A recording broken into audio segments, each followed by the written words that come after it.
Oh, wait, I wasn't even ready. Holy shit. Hold on. It's been a month. I forgot how to do it. All right. Yo, listen up. Here's the story about a little guy that lives in a blue world. And all day and all night, and everything he sees is just blue. Like him, inside and outside. Blue his house with a blue little window and a blue Corvette. And everything is blue for him and himself and everybody around. Cause he ain't got nobody to listen.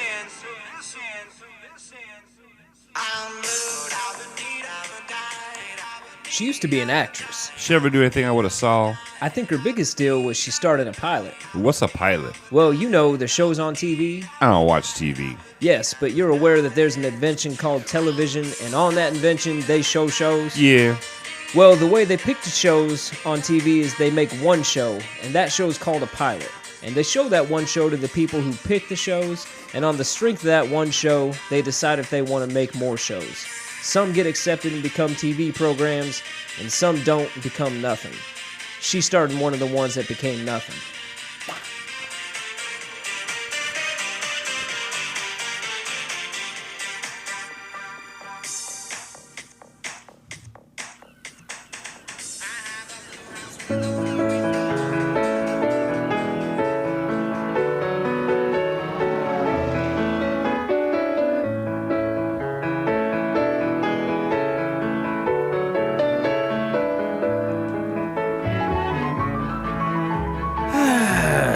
Welcome to Couch Pilots.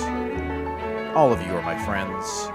It's the show that dares to fly into the unknown territory of awful television pilots of the past. My name is Jason, and with me is my sham-wowing, slap-chopping, bow-flexing, snuggie-wearing, miracle-blading, total Jim Ped-egging, P90X-ing, George Foreman, lean, mean, fat-reducing, grilling machine. It's Captain Philip Ressishire. Good evening, I love you. Good evening, I love you too. I know that took a while to put that all together. I appreciate that. That was good. That was one of your best. That took me 3.5 hours to put that together. I would say, hours. yeah. You had to Google like infomercials. One at a time, and you know I'm a hunt and pecker when it comes on the keyboard. So, oh, you're a hunt and pecker. Well, I've been called worse. Never mind. I'm a real pecker. You've been hunting a pecker? I am switching teams. We're going to get into that later on the show here. I'm a gay guy now. All right. Hey, we have a guest today. It's probably the best guest that we have for the show ever. All-time leading guest? I would say so. Spot. But before we introduce the guest, I want to say that there has been a tonal shift with the program as of late. Tonal shift? Yes, yeah. Tonal. Not a total fitness like you are. A tone fitness. like the sound of it? Well, just like an emotional feeling shift as of late. Would you agree with that? Okay. It's been a month since we've recorded the show. Yeah. Right? Yeah. And sometimes if you don't How you doing, by the way? I'm fine. How are you doing? Well, my first, I had notes to write down. Is that first I was going to say, I apologize because you do not like when I cancel, and I canceled. Only if it's an emergency. If there's an emergency, I have no problem. No, but I know it makes you feel uncomfortable, and I do appreciate it. I don't give you any crap. I was definitely not under. I was definitely not over exaggerating the reason why. I was probably under exaggerating it, and two. I appreciate you checking on me throughout the past month, even though I've been very, very unwilling to reach out to me. Yes. Yeah. Okay. So I appreciate you for that. You're a good friend. Well, that's also I feel like my services are no longer needed. That's how I feel. I don't think that's it. Okay, because I reach out. I will tell you off mic. Okay. Why. Okay. No, that's fine. I just feel like if I reach out as a friend. Over and over, and people just they don't want anything to do. I feel like I don't want you to think that. Okay. I think there's reasons behind it. Okay. Well, we have a lot more to talk about with you. Nothing very personal. But thank God. But there's some things in your life that have come up recently that are very interesting to me, and it's also a part of that tonal shift. But first, I think it is utmost importance to get our guest. Let's get him in here. Let's get him in here. I'm going to press the buttons. You introduce him, please. Okay, I will introduce him. This is one of my closest friends as well. And if he reached out to me, I would have treated him exactly the same. He wouldn't have taken it as personal as you probably did, but you've heard him on this. We've had feuds in our lives together, but deep down, I know this guy is going to be there come hell or high water in his basement.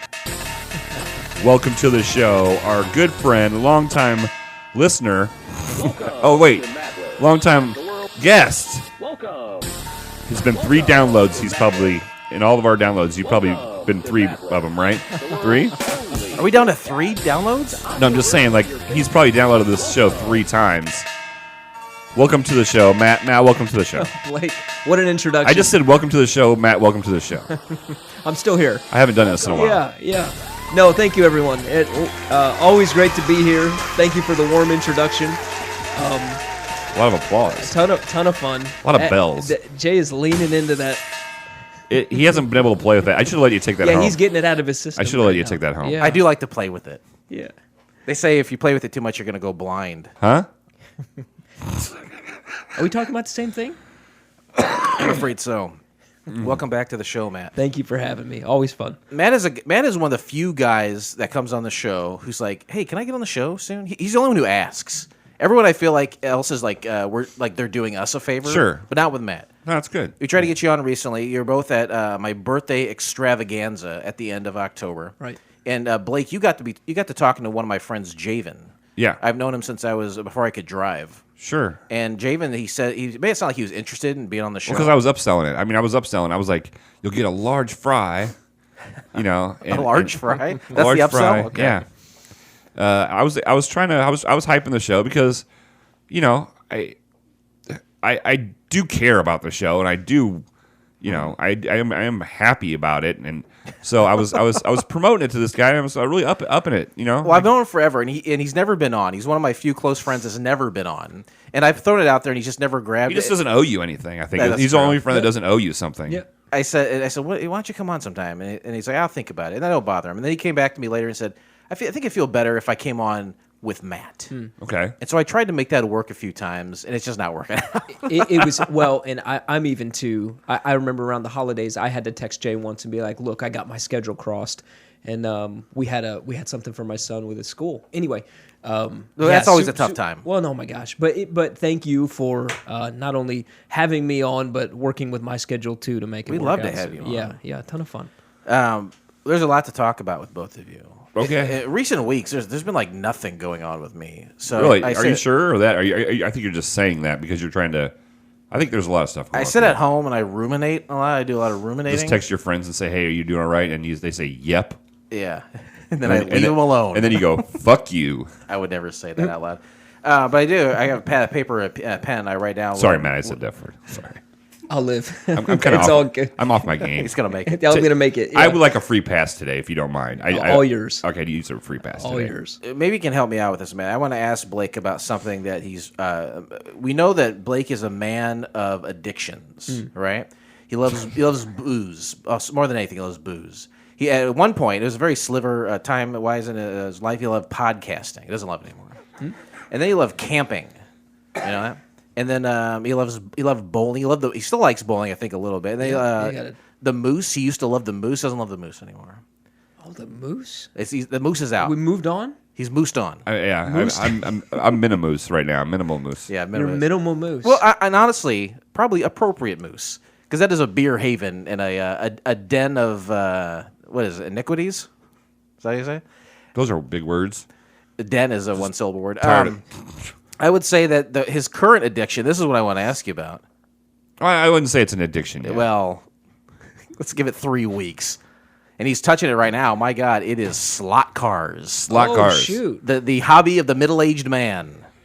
I've never been close to it. I don't really know much about this. We at let all. him touch the box. We let him touch. You're, All right. you're holding your I slot don't car. wanna- I have Break yet to run it. I have as of this recording. I have yet to run it. I have yet to take it out of the box. That doesn't have to hold it. Just let him touch the box. I'm gonna let him hold it here in a second.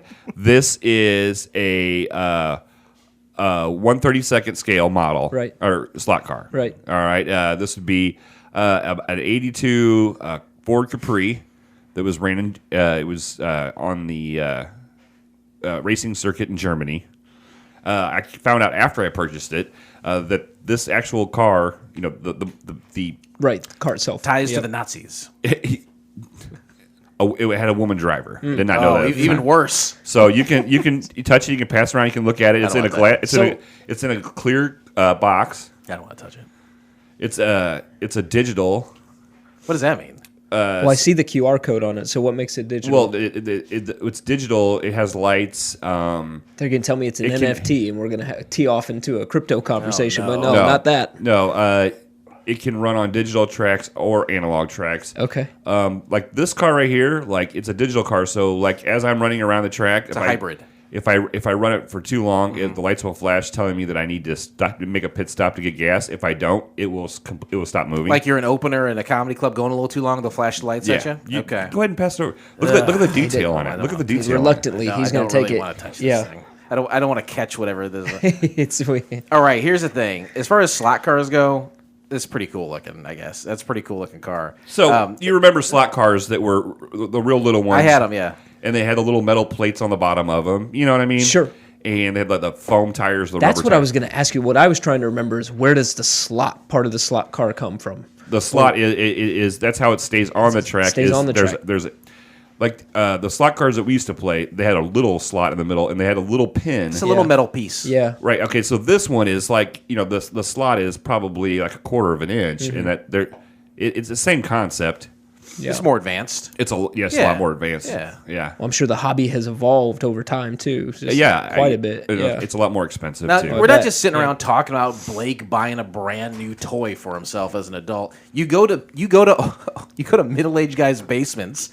They have tracks set up like a damn choo-choo train. Never seen that. Yeah. And you sit around. Was it every Wednesday? Every other Wednesday? Every Wednesday. Yeah. Every Wednesday.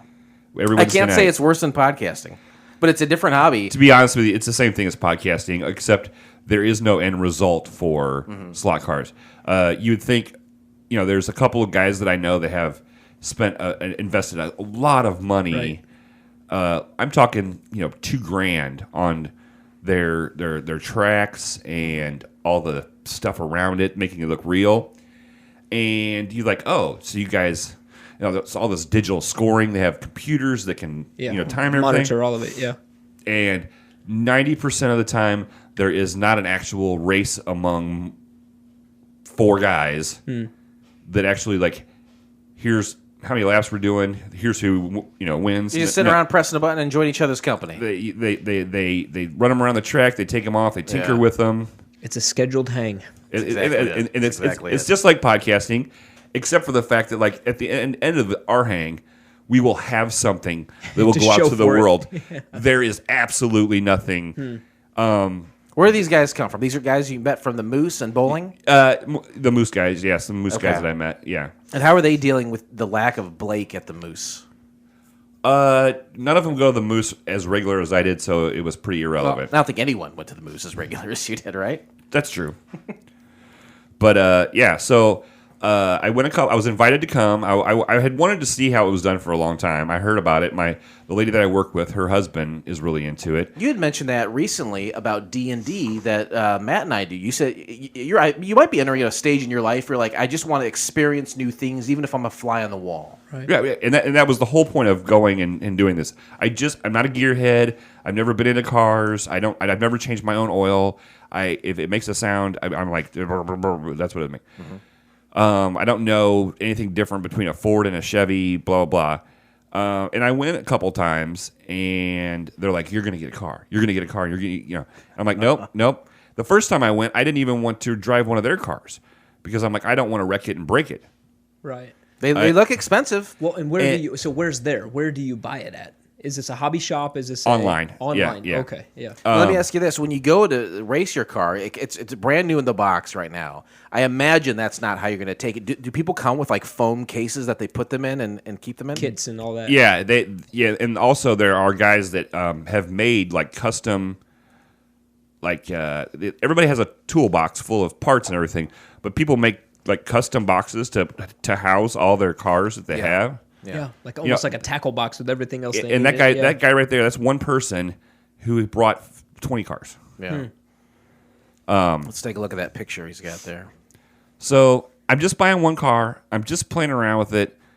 It's going to end in the summer. They don't do it in the summertime. They only do it in the wintertime because in the summertime they're camping and stuff. And that's when you're going to be building your track in your house. I cannot afford it. I don't like this box, by the way. I'm picturing one of those steel cases where you open up and it's foam, and you set it in there, and you can throw it off a roof, Sure. and it's not going to But yeah, break. no. So I have one car. I will only have one car. I will remain to only have one car. Time shall We'll see if tell. that holds up. Yeah. All right, that's what I wanted to ask you about. Yeah. I'm Well, excited. that's why I'm excited for your new hobby. I went ahead and brought it down here because I just knew that it was going to come up. I would imagine there is far less booze associated with this. No, there is a lot more booze. A lot more booze. I probably drink more doing this than I do podcasting. Okay. Well, I mean, versus the moose though. That's what I'm versing you slot car racing than going to the moose. Same amount of booze. Same amount of booze. All right. But I will say lateral steps. But I will say, and you talked about how it was middle-aged men. At 9 o'clock, nobody says anything. Everybody packs up their stuff at 9 o'clock. No one says anything. Nobody says, "Hey, we should wrap this up" or anything. It's just 9 o'clock. given. It's given. Well, that's a positive because I think Oh, yeah. before you'd stay till like 11:30 Sure. at the No, moose. yeah. So that's probably a positive. Yeah, so I'm really excited. I will send you guys a video when I run it for the first time. It does not have aftermarket tires. I have not bought aftermarket tires. That was my next question. Thank you. Well, but I do need to buy aftermarket tires for it, All but right. haven't I yet. So. So Thank you for that time. Oh, I wanted to hear about it, and while you are a man of addictions, I would almost won't last. Venn diagram that with midlife crisis, which is a perfect segue to my first question for Matt. Okay. Okay. I don't spend a lot of time on a telephone with many people. Last week I was on the phone with Matt for a half hour. We were talking. Matt out of the blue, he says, "I want to go to a music festival." I was like, "Oh, all right, I've never heard you say that before." Yeah. He says, "I want to go to a music festival in Michigan," and I said, "Well, I go to the Riot Fest. Maybe we should go there, and we'll dig into it." But your need or want, because I feel like it's something you're super fixated on right now. Is this part of a midlife crisis?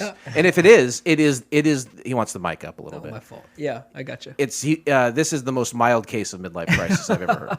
Well, I feel like a midlife crisis is tough to self-diagnose. Like, I'm not sure I would know if I was in one or not unless someone were to tell me. And I take Jay's word as gold. I guess what I would say is maybe the origin of going to a festival was to see one band in particular is Odessa. But you became pretty fixated on that festival. With that festival and the aesthetics of that festival. Fair, absolutely fair. And I can't do this. Not only have I not been, but I can't do it any justice here over the mic. But it's maybe someone who knows of your listeners has been, but it's the Electric Forest Festival, which is an intersection of EDM music, and then really, how do I say this, Jay? My fascination with all things like RGB spectrum lights, Right. like that. Yes, that'll just absolutely. So this intersection. This is coming from the guy who he has a computer that's specifically for mining cryptocurrency, and the color of that computer That's fair. Yeah. changes often. There's something to that, but also your bathroom and your bedroom have lights that pulsate and change in his color. bedroom? Yeah, sometimes my wife will be showering. This is God's honest This is truth. what You I can found ask her. Yeah, sometimes she'll be showering, and I don't know why this is important, but we have this like kind of fishbowl style shower where it's just a pane of glass, and then you go. There's kind a of castle in it. Zero barrier entry. Well, I think seriously, we fit 10 guys in at one time. Oh, that's right. There is a picture of it. Yeah. So when she's showering, if I'm just going to mess with her, so she's in there doing her thing, and then I will change the lights above her just to like deep red, and she'll be like the red out of the movie Carrie, and she's standing in He there turns showering. on Cannibal Corpse and lets it blast. Yeah. She's like, why do I feel like I work in Amsterdam right now? It's true. But I can. I took a picture of the Wallflowers CD, one of my favorite, Bringing Down the Horse, the actual art cover on it.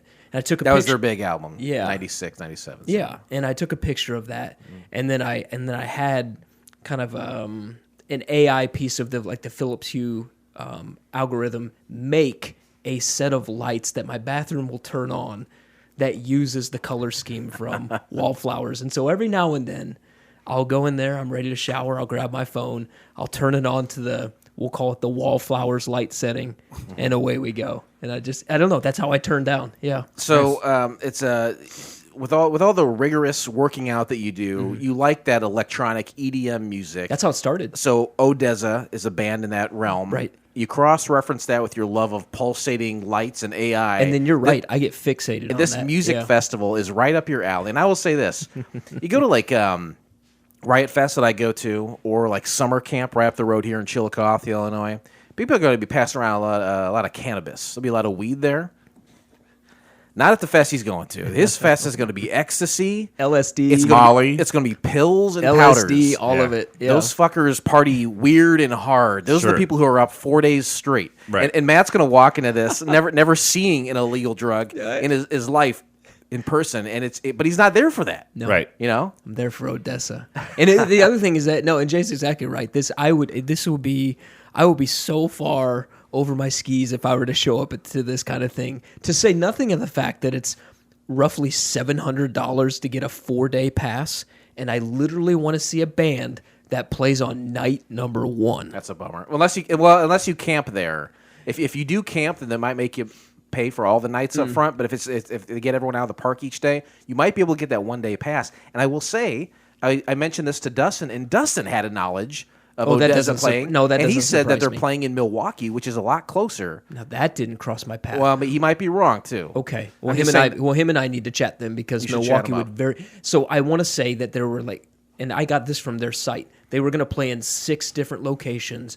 I want to say 3 or 4 of those were festivals, and they weren't even close. Right. So this is not like, this is a bad example, but I've seen a show at the House of Blues. This is not like going up to the House of Blues for one night. Right. This is not that. This is buckle up. No, this is buckle up. You're gonna sweat and get dirty and Midlife crisis with LSD by the time that's all said and Well, let done. me ask you this. Yeah. As I personally have never done an illegal drug. I don't really have an interest in it, but if we went to that, would we do drugs? Would we do drugs? I would get a lookalike that would do drugs for me. Standing. Yeah, stand in. All right. I'm too tall for it to be his lookalike though. We can, if we bring you down a little bit, Blake can come in and, So would you classify that, Blake, as a sudden urge Sure. to go to a music festival as part of like a mild midlife crisis? Sure, What if I said that the same guy also wanted to buy a 3-wheeled car that mined cryptocurrency? I would say that yes, both of those are the okay. same, Okay. same Yeah, relevant okay. for Is that coming? it's supposed to be 20. I now ordered that almost 2 years ago now. Yeah, I remember. You ordered a 3-wheel car? Well, yeah, we don't have to get into all of it. I imagine that would take this quickly off the tracks. When is but that? yeah. I would love to make an entire episode about that when it comes. When I'll write it. Yeah, I'll drive it here. When are Yeah. you expecting that? They said 2023. I had to put down a very modestly sized deposit for it, but it's in the. I won't call it a Tesla, but it is an electric car. It's in that family of cars. if How you many will. people can fit in the vehicle? Oh, barely 2. I would imagine me and my son probably. Neither of us are. How do I hashtag that crypto car? Is Yeah. that Yeah, that's how you It do mines crypto while it's parking and charging. But Yeah. doesn't the computer that you have in your office do the same thing? Does that too, my man. But that has no wheels on it. Yeah. Well, one thing I would ask, and I by no means feel a need for self-defense, but when it comes to a midlife crisis, like the origin seems important to me. Like I get like getting involved in like an electric forest festival. Like Jay's right. Like we talked the night I brought it up. Like that kind of Sure. hit me fast. Right. This electric car crypto stuff. I've been doing this for like 7 years. I Like know, this is like it's only going to get worse. but like okay, we are on a different plane in a lot of aspects. Our morals, standards. Oh, you yeah. have them. I don't. Morals? Big time. Yeah. Yeah, you have Morals. them. I don't have a lot of them. Right. Financially, we're probably on different spectrums. Our marriage is probably on different spectrums. How do you say to your wife? Where's this going? How do you He's making it personal when he just said he didn't want to talk about personal stuff. how do you bring up to your wife that you want to buy a 3-wheel car that only a person and a half can fit in, and that Yeah. its main job? Be a fool not to. Yeah. Well, I'll say in the very wise words of a friend, maybe his name's never been invoked on this show, but Jay knows him very, very well, of Dave Humke. Heather is the Michael Jordan of girlfriends. And I don't know any other way to put it. Like, she doesn't flinch. Like, that's, I don't know. She was down. Yeah, she was down. Does she have a morally corrupt younger sister? A morally corrupt younger. She has an older sister and a younger sister. Either one of them morally incorrupt or corrupt? Well, I'll let them speak for yourselves. Yeah, for let's themselves. get them on the phone. Jay, call him up. Call Amy. Yeah. Actually, you know what? Let's make a phone call real quick. Speaking of phone calls, let's call ATOMZ. A while ago, Harrison's phone corner. phone corner. Let's see. Last time we talked to me, he said I'm having a baby. Let's see where we are with that. He might not answer too. I didn't tell him I was going to call. Miracle of life. It's a miracle he got to lay down on top of a lady, if you ask me. He was probably on bottom. He's lazy. What does he have to do? What does Adam have to do ever? I don't know. Are you saying like right now in response to his love life, or are you saying with the call? Just right that he's not answering the Oh, phone. he's not- He doesn't have anything to do. What a dumb boner. All right. Wow, that was exciting. You know what? If we can't do things off the cuff, then I don't know what the show is. That's fine. I'm just gonna cross it off. Like, but why put it in the show notes? Yeah. It's too much of a teaser for all of our Look fans. at all the work he did. All right. Let's. I guess. First of all, Matt, I think that you should absolutely see this band, whether it's at this festival or not. Yeah. I don't know how you are. I would be on overload and I wouldn't be able to enjoy it. But you're seeing them in their element, which maybe would. It does feel like that would be their lane. Yes. Yeah. But definitely, I remember when I saw the Pine Box Boys. Mm-hmm. They were a band out of San Francisco. They toured the West, but they all had real jobs. Like one of the guys is a principal, and so they would do shows. They would go over, like in the summer, they'd go overseas, but they would never come anywhere near here. And I got the chance to see them at Muddy Roots, and it was phenomenal. Yeah. And it was cool as hell that that before the show, I was walking around and I saw the lead singer who I'd interacted with quite a bit, and he knew my wife's name, and he hugged her, and but then to see him actually play live, you don't get that chance. So I say, midlife crisis or not, Midlife crisis, be damned. I'm going. Yeah. festival or other venue. Yeah. I don't know about $700, but go see them if you can. You got Seriously. it. Yeah. No, I think that's the goal. I do another podcast called Radio Rewind. It's the bastard child of this one. And on that show, we recently talked about a song. I can't remember the name of the song, but it's by a group called Swedish House Mafia. I bet you probably heard of them. No, it looks like you're. I'm finding it, but I don't think so. Yeah. Anyway, they had a top 10 hit like 10 years ago. And the whole video is them at this concert. And they're like headlining a night. And it's very clear that this concert is built around that kind of act. Mm-hmm. Now, I told Matt, come with me to Riot Fest in Chicago. They have a lot of cool stuff up there. Yeah. It doesn't really cater to any one particular style of music. Yeah. But this video with Swedish House Mafia, it's 3 DJs essentially, and the show, the light show, the pyrotechnics is incredible. And I think that's a big component of why you'd want to see Odessa at a festival that seriously caters to that style of music. I sent Jay some video, like this whole forest, like if they did a flyover. It's lighting up. It's red, green, blue. It's every color of the rainbow. And they're headlining at night. And so they're getting the bulk of the Yeah. So I agree. You got to go for it, man. Got to go for it. Further investigation needs to be made. Go on Facebook Marketplace, put that three-wheel car on Facebook Marketplace, get the money back. List it. Folks be like, what do I do with this? I say, if you're supposed to Where get do that car I plug this it in year, at? Take it up. You and I are going to cruise right on up there. We're going to be making money by mining while on the road. It's going to take It'll you pay twice for as its long. own way. Yeah. It's going to take you twice as long to get there on a three-wheel car. Yeah, it tops out at 60, so we're going to... And that's kilometers. Yeah, man. that's kilometers. That's like 43 miles an hour. Yeah. Ladies and gentlemen, the captains have turned on the fasten seatbelt sign. By the way, long-time listeners, it is cup season, by the way. Gross. We are knee-deep in cup season. That means you're a lifelong smoker. You've got various stages of cancer bubbling within you, and it's coming out through hacking. And allergies. Yeah. That's what it means. Okay, hey, so today's episode is called Paid Programming, and there's a colon and there's another few words after that. But I was thinking about paid programming. Do you guys have any specific memories of watching infomercials growing up? I would say the first infomercial like that I could remember is like a CD collection of like country hits, like So they turn it into like a half an hour or hour. yeah, because program. it's like one of those ones you're going to get a new one every month of all these country hits. Okay. And, I'm thinking mid '80s maybe. All right. Yeah, it was. And what time of day would you see that? Do you remember? You would see that late at night Okay. for sure. I can also remember Richard Simmons. To me, Sweating to the oldies stuff. Sweating to the Oldies definitely was one of them. And a lot of exercise stuff, but Sure, yeah. a lot of exercise stuff and like a lot of stuff that you're gonna you'd be sent to you every month. Another one was like there was like the chess set.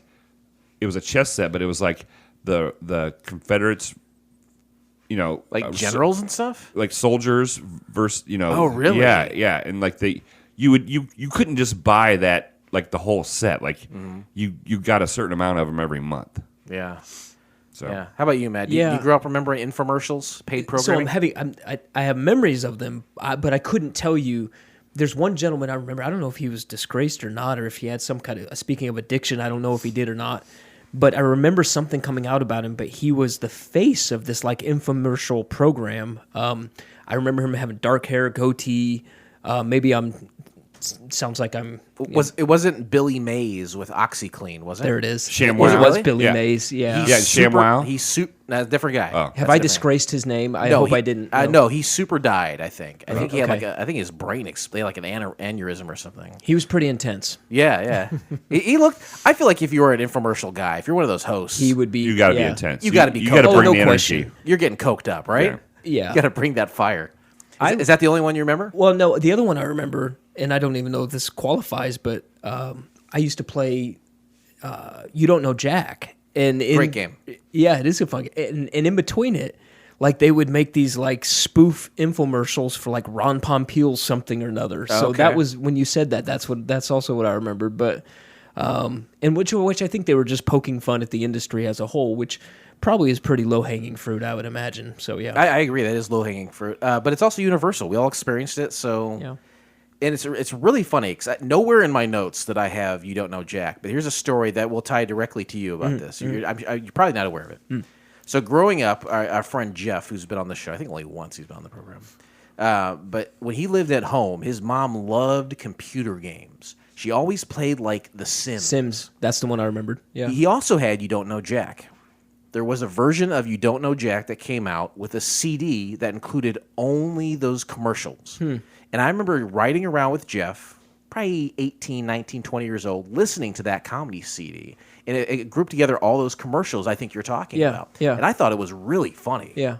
I think it's on YouTube. If you ever I'm want to sure it revisit is. that, Yeah. you can listen. And I think I actually have that CD as well. I thought it was Funny. very That'd be a funny. trip down memory lane for sure. Yeah. I remember Miracle Blade, a lot of Miracle Blade commercials.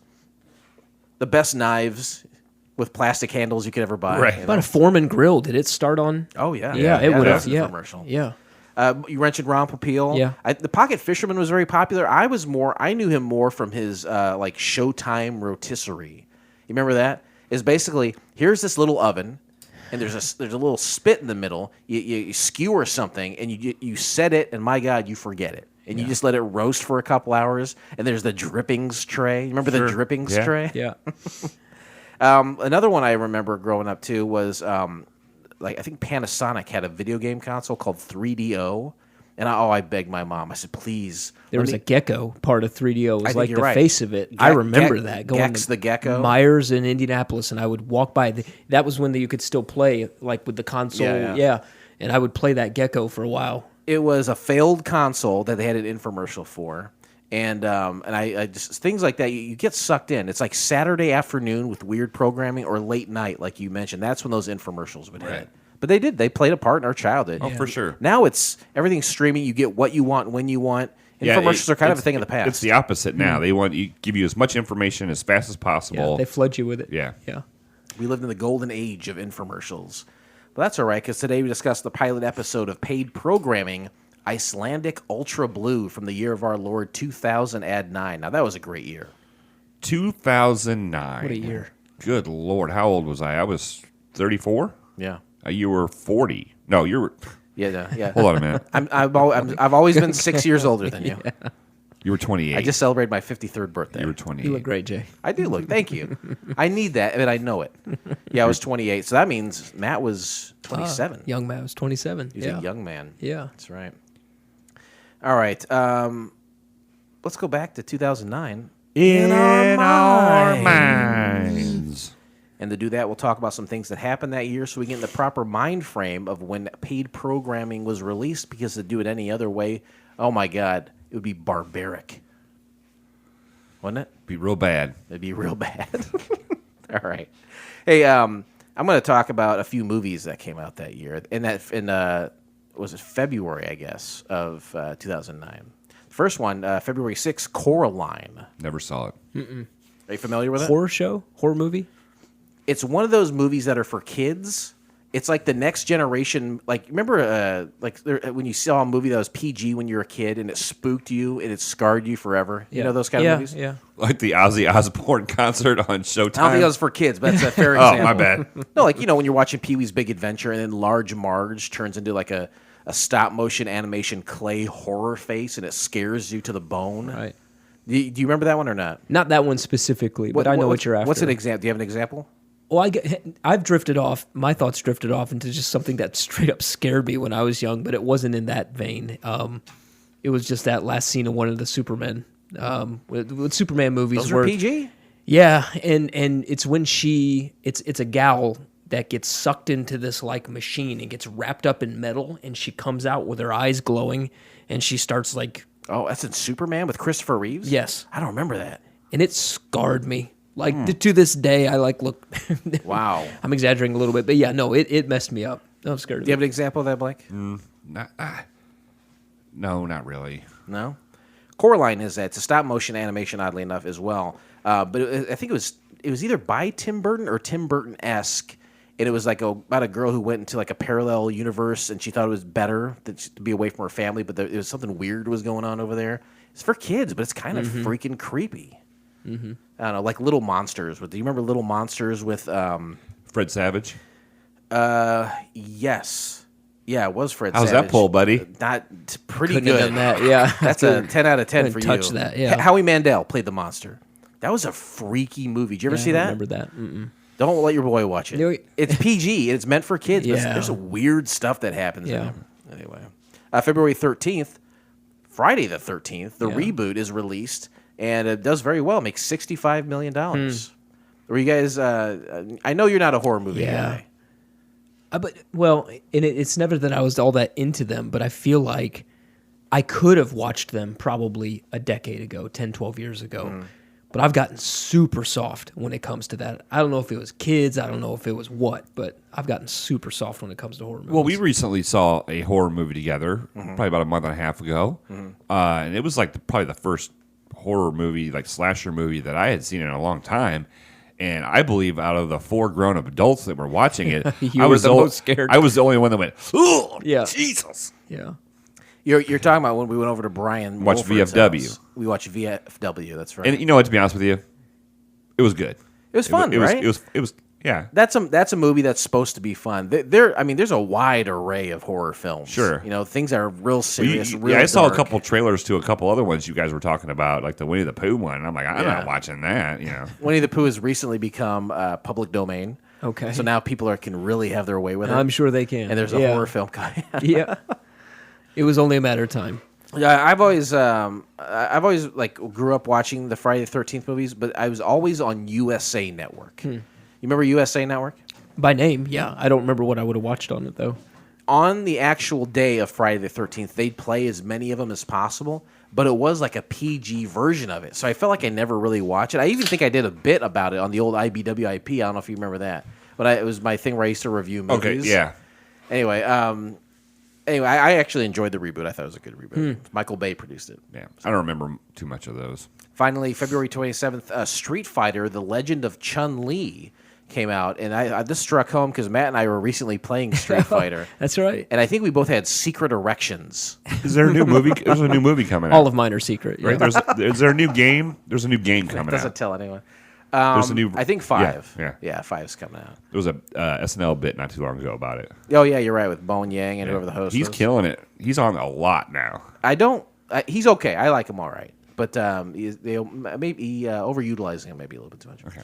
Matt and I went to what was it, 8-Bit Arcade, 8-Bit. right? Yeah. Jay and Jeff, you mentioned Jeff earlier. Yeah. They're kind enough to take me out for my birthday dinner, and then I think we walked across the street and we ended up at 8-Bit. But I stepped on your thought, Jay. Oh no, I was just gonna say that when we were young, and I'm not putting words in Matt's mouth at all, but when we were young, it was access to like naked ladies was rare, and so if you're playing a 16-bit game with Chun-Li where her big, meaty, sexy thighs are up in the air, you hit pause at the right time, you can make something happen for the next 10 minutes. There you go. And here we are. I think you guys were you using Chun-Li almost exclusively, or was that Jeff? Jeff, I think, had Chun-Li. I'm a Blanca guy. Oh right. Yeah, I'm a Blanca guy. Just The green get that monster. charge going. Yeah. But anyway, she was I think the lone lady in that game, and She's easy on the eyes, for sure. Yeah. erotic. Yeah. Anyway, I'm back in 2009. All right, Matt, why did we choose to watch Paid Programming: space Icelandic Ultra Blue? You bet. Only one episode must have been aired. Available online, and it must have been free, baby. He's a class act, man. pretty good. He It's does pretty it every time. He brings it. Cut to the chase, yeah. He had to write it down, but he brought it. Oh yeah, Can't forget, one of the right here. I tell you what, there's someone recently who became Outdid you. a little bit more prepared than you. Yeah. It comes, yeah. It was came unbelievable. Came out on I don't- Valentine's Day. or the yes. day before Valentine's Yeah, Day. yeah, unbelievable. I let me say this. This sheet of paper I have with some notes about something else entirely on the back. This feels like a pretty low bar to hop over that I've set here. So It's high compared to every other guest. Fair enough. Except this Except one. very Except good, what? man. And kudos and hats off. What to did she them. say? She watched or listened to 40 episodes leading up to the show?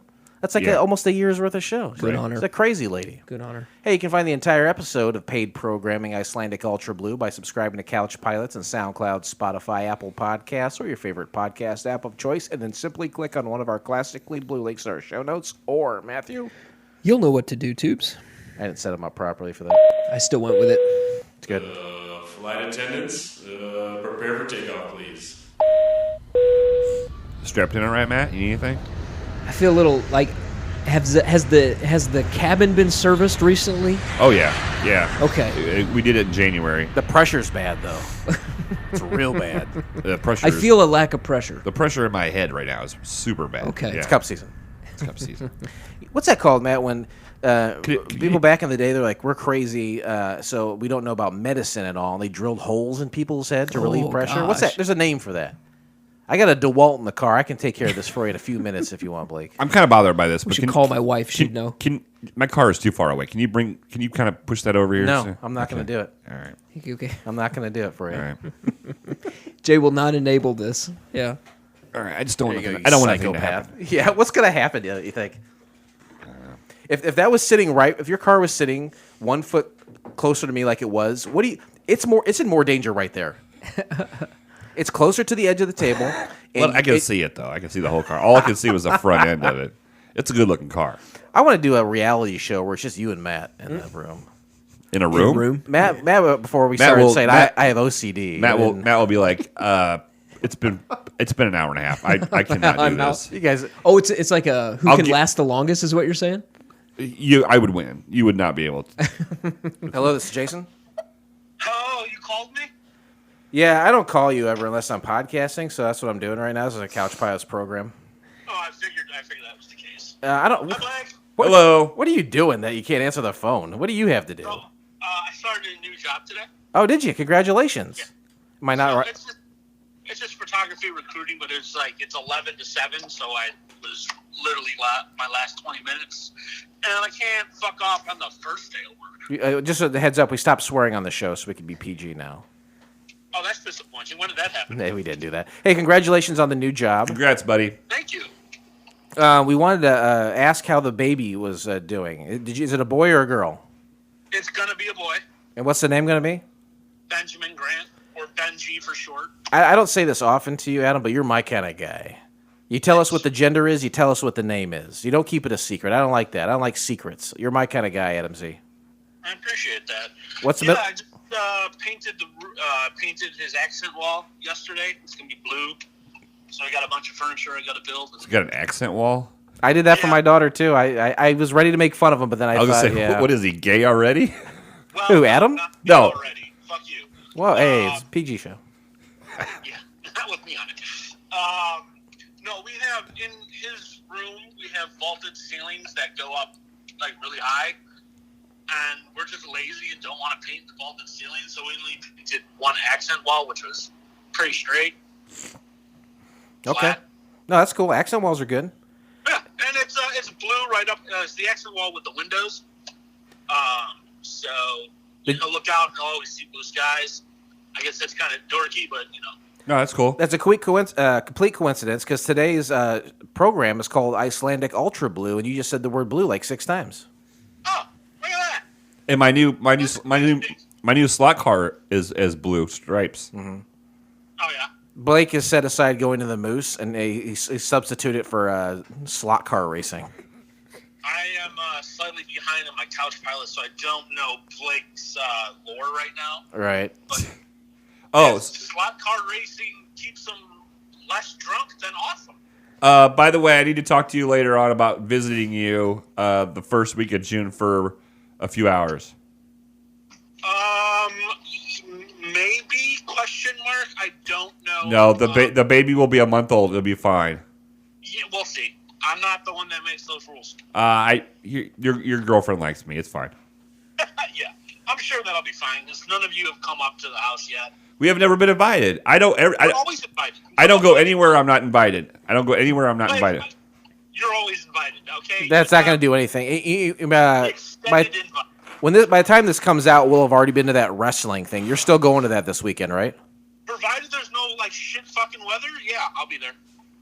All right. So As long as there's not a blizzard or mainly just a lot of snow, I will be there. we invite Blake to everything. He either doesn't read the invites or he says no. So he's not going to go. Please don't turn into that guy. No, I will be there. All right, that'll be fun. All right, talk to Blake later about that. Good luck with the baby. Any other updates regarding the baby or what's going on? The party. When's the party?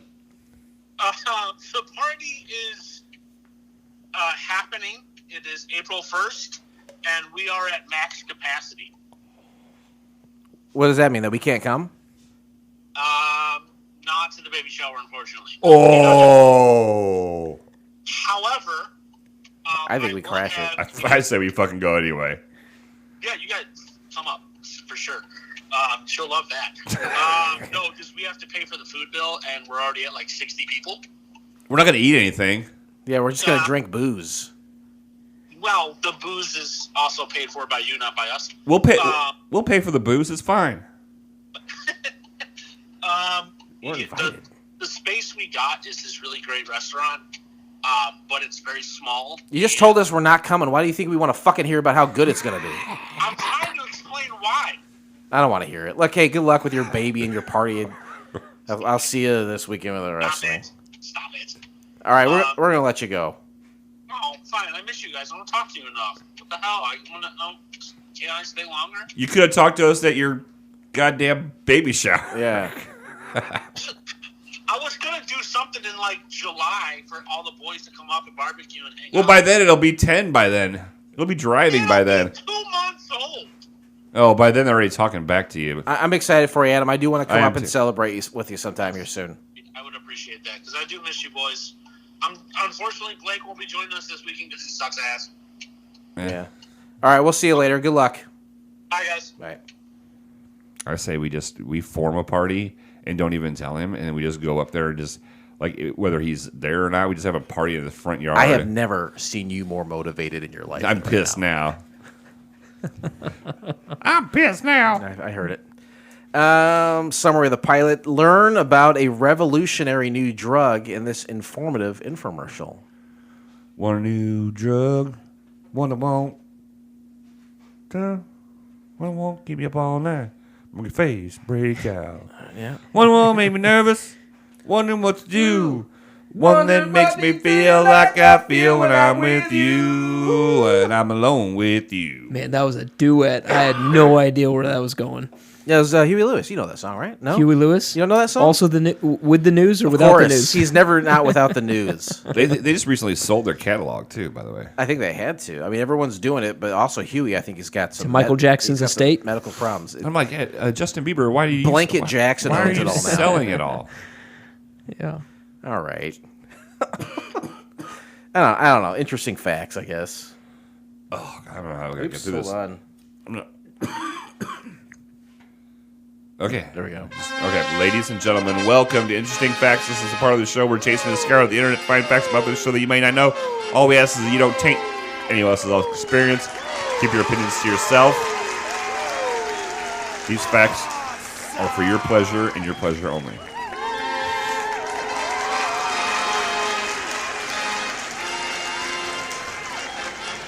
You don't know what hard times are, Daddy. Hard times, Daddy.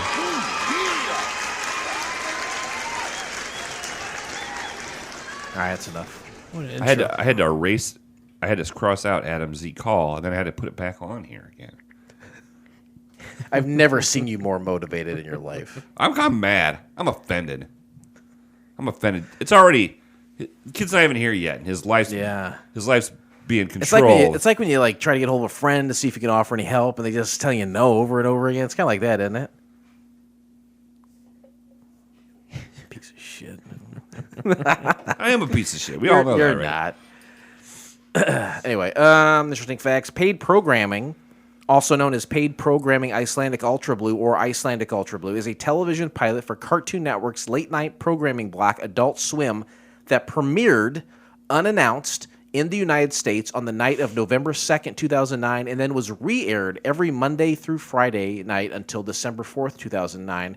It did not re-air the night of November 23rd, 2009 due to a Family Guy rerun. Fact. So they didn't say, hey, they didn't advertise it at all. They just treated it like it was an infomercial that was on. Right. You know, we're well past that time. I think there was that channel you could go to, and it would scroll what's on. But anywhere where you could find out what future programming was going to be, it was just labeled as paid programming. Yes. Mm-hmm. Which, if I saw that, I would think, I'm going to see Ron Popeil with a couple of knives chopping up tomatoes. Right.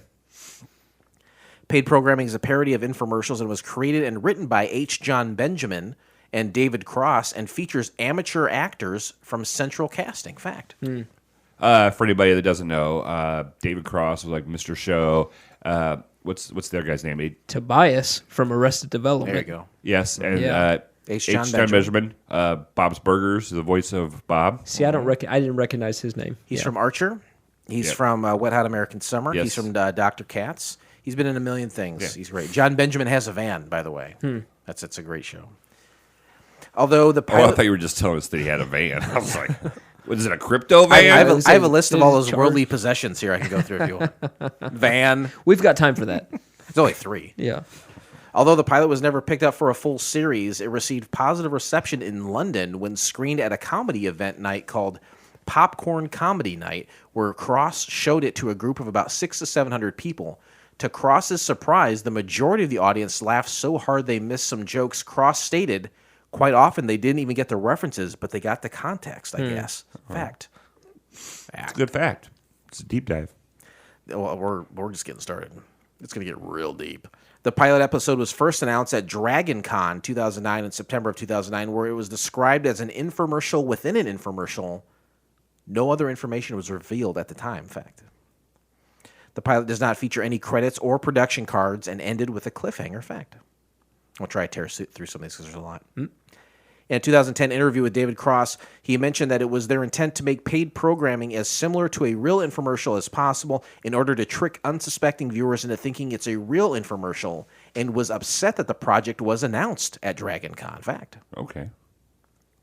According to Benjamin and Cross, Adult Swim was only semi-committed to the project and was worried that it would do poorly ratings-wise. Paid programming was not picked up as a full series, as revealed when Benjamin referred to it as an abject failure. Fact. Despite the pilot failing, the network greenlit more fake infomercials in 2012. And this is where the story gets interesting. That's kind of an opinion, I guess.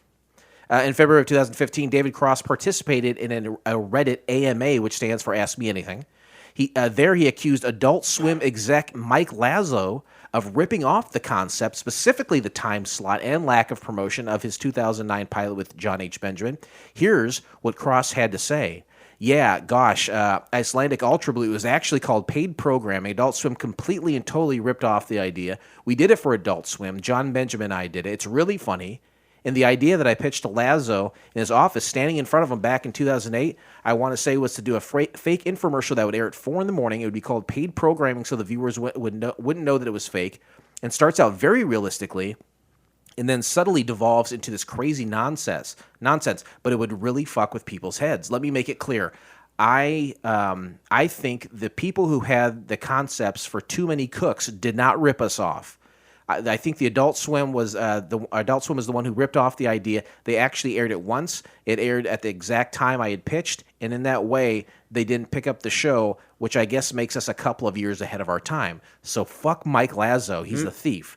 But go to YouTube and see if you can check it out, either Icelandic Ultra Blue or paid programming or even Wikipedia, because it's really, really funny. I think you'll like it.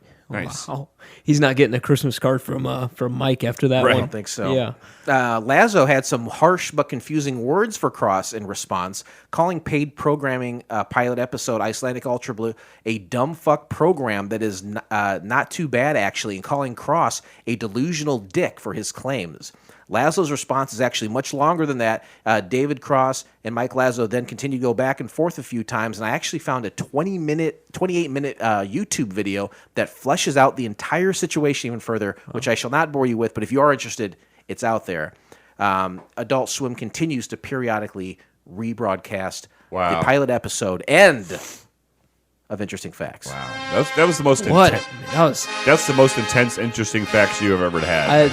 No question. Yeah, it's pretty wild. Before we get any further, because we have a lot more to go, I will say in that rambling, the infomercial, Too Many Cooks was referenced. Are either of you aware of that and or have seen it? I don't. Neither of you. No, sir. Yeah. This was a big viral hit it was 10 years ago, I guess, for Adult Swim. And it was the thing that it was another 11-minute showing, no commercials in it. And it starts out like this 1980s family sitcom intro. You know, shots of a family member and then their name pops up at the bottom of the screen. It goes insane fast. It gets weird with puppets, serial killers, outer space. At the end, it's madness. It is madness. And it was something that was broadcast at like 3:45, 4 in the morning, and people glommed onto quick. And if you look it up, it's got like 30, 40 million views on YouTube. That's maybe crazy. even more than that. Yeah. Too Many Cooks in the Kitchen. Too Many Cooks is the name of it, and it's insane, and I would say worth a watch. Okay. Yeah. There's one more that I'll mention, and I would not advise, especially Matt, watching this one. And it is called Unedited Footage of a Bear. And I'm going to just say that neither of you are familiar with this one. Starts out exactly like you think. A bear on a rushing riverbed pawing at salmon. From there, it turns into a commercial about a woman, like a pharmaceutical commercial. Suburban woman driving her SUV. And then from there, that one just goes nuts. These things are nightmare fuel. And if you were watching at 4 in the morning, my God help, God help you trying to get to bed. You're either. I'm just wondering who's up at that time. I mean, I understand folks. They know their audience. Yeah. Anyway, those are two examples of, and there's more. There's a lot more of these infomercials out there, but it's unrelated to this and unrelated to David Cross and John Benjamin. But if you are sick in the mind, as I've been accused of, and most likely am, seek these out. Watch them for 10, 12 minutes. It's some truly bizarre stuff that Adult Swim has greenlit. I'm super. This goes back a step backwards here, but who gets? David Cross is super pissed off about a 4 a.m. time slot. I know nothing about the industry, but I mean, what's your audience at 4 a.m.? I think this is just my opinion that the kind of writer that David Cross is, he's making stuff for a small niche of people, and those niche of people are, jacked up on Red Bulls, playing video games, and watching TV late at night because they don't work the next morning. Those are his people. Is that what you're saying? Yeah. That's the who he's demographic. going for. Yeah. I have weird thoughts about this. Mike Lazo, I don't think he's in charge of Adult Swim anymore, but he used to for a long time. And that ushered in a very interesting and semi-niche block of programming for adults who were into kind of obscure and absurdist cartoons. I think he's an important figure in modern Cartoon Network and Adult Swim. I genuinely do. David Cross also so for alternative comedy. I think 2009 rolls around. He's probably about at the peak of his powers, maybe a little bit past that. I think John Benjamin, not so much, but David Cross, that's an expensive guy to pay. Yeah. Right. For a 4 a.m. time slot that you do not want to advertise, where is the money coming from exactly to pay people like David Cross? Yeah. If you look at the pilot that we're going to discuss, it seems cheap. It seems very inexpensive. But still, David Cross is not a cheap guy to work, unless this is like a passion project. Yeah. And, in which case I can see you getting upset that you feel like it was ripped off because it was a passion. But if you don't want to advertise for the show, and you want to air it at a time that is probably not getting a ton of views, what do you expect to happen? You know?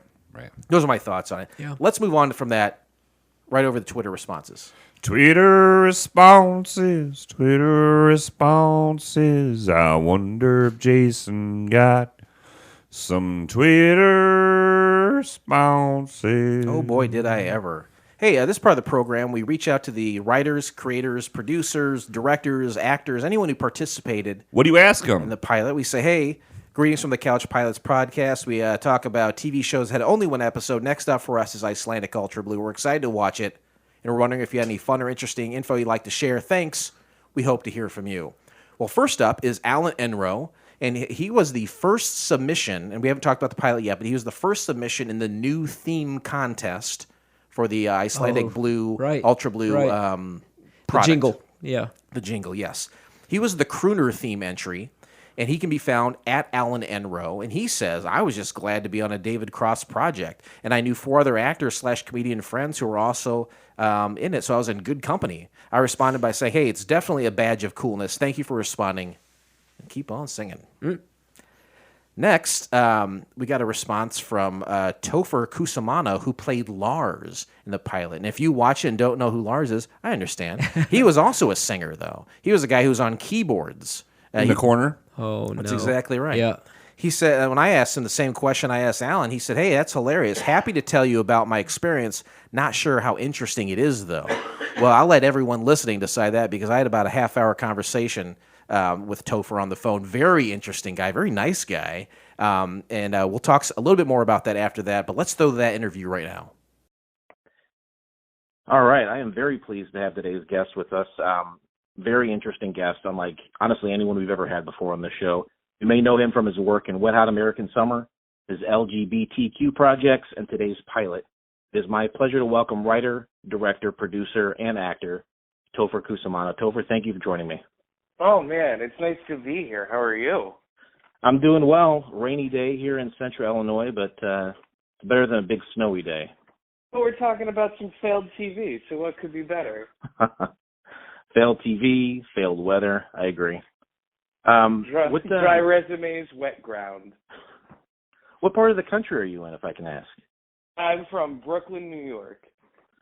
Oh, I see that you're from. Yeah, I was reading about you online a little bit. It says you went to born in Brooklyn, raised there. Went to Savannah College of Art and Design with a Master in Fine Arts and Dramatic Writing. But I know you were a child actor too, so there was a lot that happened in between there.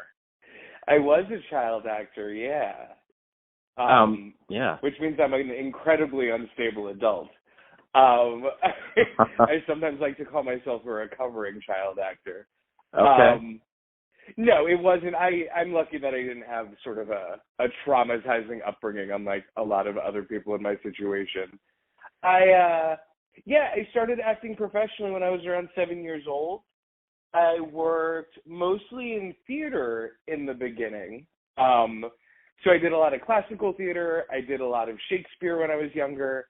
And then as I got older, I did some more TV and film projects, and that kind of set me on the path that led me to where I am today. Well, I'm very interested in talking about what you're doing today. But before we get there, I do want to say that it looked like both of your parents were in the business to some degree. Your mom is or was a casting director. Is that right? Yeah. So it was sort of the opposite of being a nepo baby, because I started such a hot acting term right now. professionally. I know. And they're kind of like nepo parents. So yeah. I started acting, like I said, when I was around 7.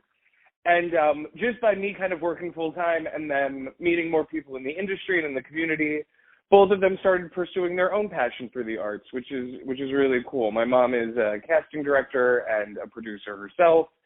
My dad's also very involved in theater. He does a lot of work in like educational theater, sort of like teaching kids about how to act and using theater and creativity to help them with like reading comprehension skills and things like that. They're cool folks. Very cool. Is everyone still located like in the Brooklyn or New York area? They're a little scattered now. So my mom lives in PA currently with her husband. My dad is down in Maryland. They're both still sort of working and producing projects, which is neat. Well, a project we're going to get into in a little bit here is Wet Hot American Summer, which you were a part of. And honestly, the conversation could only be about that if I let it. I love that so much. Also, she casted for today's pilot, and another favorite of mine, John Benjamin, Has a Van. I don't know how intimately you're knowledgeable about your mom's her credits there, but I don't know if you're familiar with that show. But that was such a great show. It was a really good one. My mom's a really cool lady, and she's gotten to work with some indie comedy legends. Honestly, she's done a lot of cool projects. She has been tight with John and Benjamin, and has done a few of his projects, including, I think she got this gig, Icelandic Ultra Blue, through him as well. It's him and David Cross who are sort of at the helm of this one. All right. Very cool. Well, let me segue right into it. I have to ask about Wet Hot American Summer. For those people who don't know, it is a kind of a cult midnight movie. I think it was created by David Wayne and maybe more so Michael Showalter. I'm very fond of it. I've seen it many times. I've watched the documentary, both of the Netflix seasons many times. And here I am talking to one of the stars of the film, Medieval Kid. What do you remember about Lester? So I don't know that you could call me one of the stars of that film, but that's very sweet. Thank you. You are on-screen talent, and then they invite you back to join every time they do some sort of reunion. What do you remember about being part of the initial film? Let's see. So I remember I wasn't supposed to audition, for starters. I kind of forced my way into that one. My mother did not do the principal's casting. So my mother was doing all of the extras casting and all of sort of the local casting to get sort of featured players. So I was like, maybe I'll go be an extra. That'll be fun. And then we stopped by the auditions sort of the day that they were looking for all the science kids. And I kind of weaseled my way into the room on a break, just by like chatting with David, chatting with Michael Showalter. And they let me read when my mother was out of the room. Because again, the Nepo baby thing was not going to fly in my family. I have like very old school Italian parents, so they were very much like nothing gets handed to you in life. But you can kind of con your way through things is what I learned. So I convinced David to let me audition. I really wanted to be Cape Boy. And in the end, they made me Medieval Kid, which was really cool. So that was kind of how I fell into the role. And then the filming was sort of this weird, magical little experience. We all actually lived in that camp. Like all the science kids hung out for weeks, essentially. I had a big crush on Gabe, who played Cape Boy. Mm-hmm. And it was like one of those volatile, like child actor curses where like I both wanted to be him, but then also have him be my boyfriend. That was like a really sort of like intense 14-year-old relationship. And then, all the celebrities were really great. I still see Janine sometimes. She does a lot of stand-up here in New York, and I'll go see her shows. I chat with a lot of the other science kids. Me and Maddie, who plays Cure Girl, still chat pretty regularly. I got to do the superstar bit with Molly Shannon on set, which was like a friggin' dream come true. Oh, that's awesome. Yeah, it was pretty incredible. Watching the documentary, and even before that documentary was released, I remember a lot of conversations with some of the creators of Wet Hot, and they said the whole time, and I mentioned it earlier here where I am currently, it is raining. The whole shoot practically was just a big swamp, and I bet that made for some pretty interesting between takes activities and remembrances. Yeah, it was muddy and it was freezing. I remember, it poured most of the time that we were there, and also we were in these little like 80s short shorts. So, between takes we were sort of trying to bundle or run inside so that we didn't freeze. There is that really well-known shot, which, it's such a beautiful shot looking back now. But we're kind of at the end of the movie all lying in a circle on the ground. Yeah. And I remember it being so cold that I could feel kind of both actors on either side of me shaking, which made me even more freezing. And it was one of the first times where I was like, you know what, I might only be 14, but they're not fucking paying me enough for this.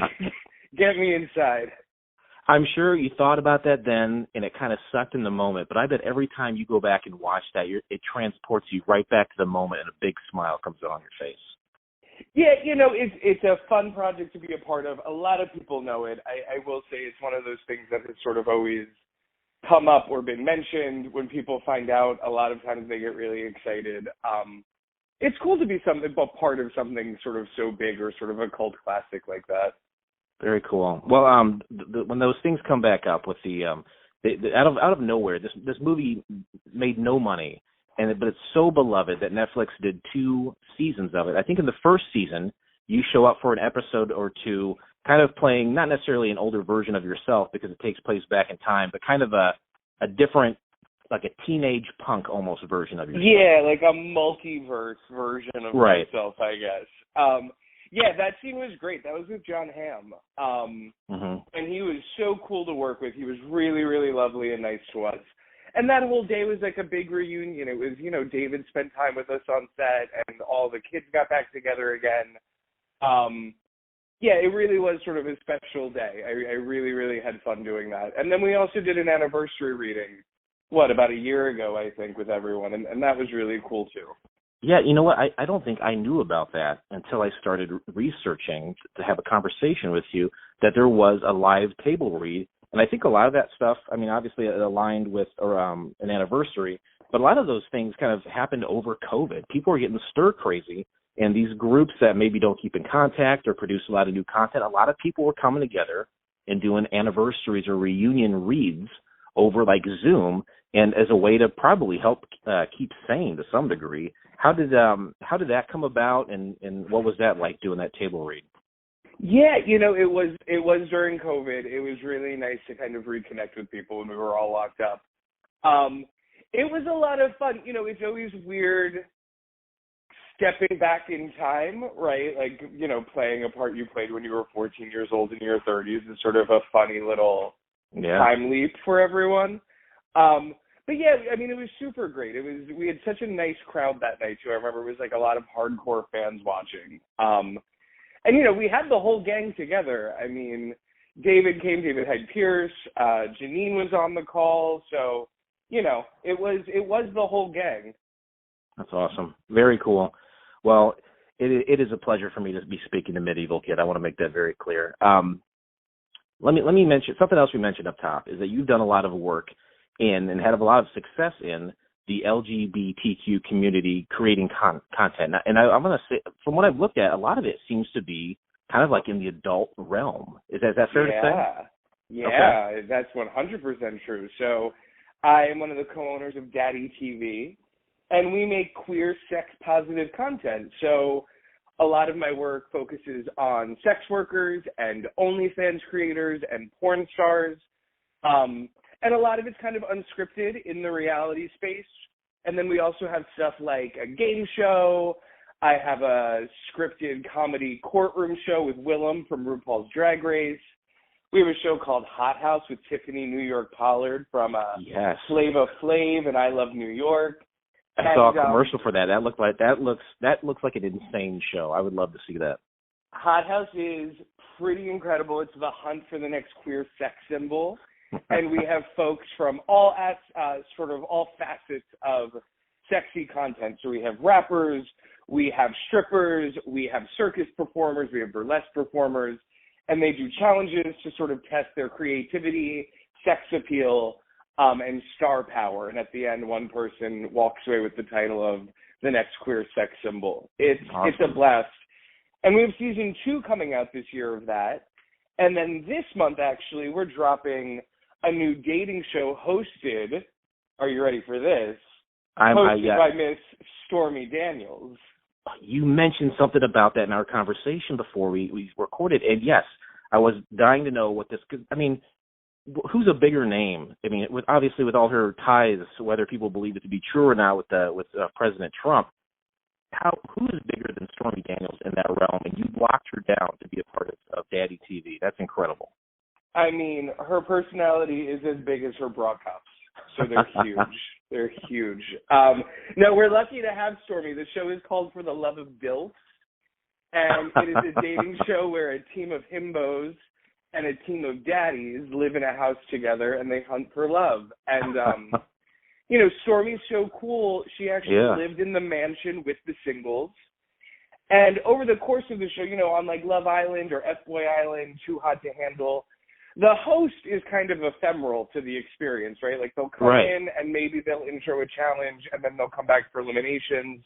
Yeah. What was different about our show is because Stormy lived with the guys and really connected with them, you know, her role is, yes, as a host, but also as sort of a relationship expert or as an advisor, like a big sister energy. She really ended up caring about them a lot. And I think over the course of the season, you really see her relationship grow with these singles as much as their relationship is growing with each other. So I'm very, very excited to share that with everyone.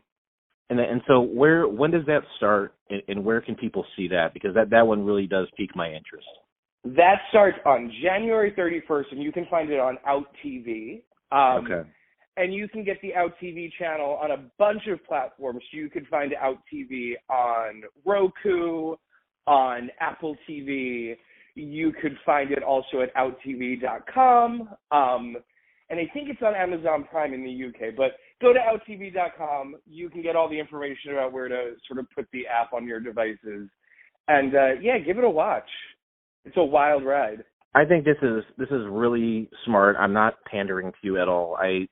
Sometimes pander. Oh my God. Well, sometimes Tyler Perry comes up on our show, and I'm like, Tyler Perry is one of the smartest guys out there. He has created this whole realm of entertainment that is kind of niche to black people, and it's kind of like BET. How popular was that for black people in like the 90s and the early aughts? He's created this for these people. You are doing the same for gay and queer people. Why not do that? Everything you're talking about sounds like so much fun.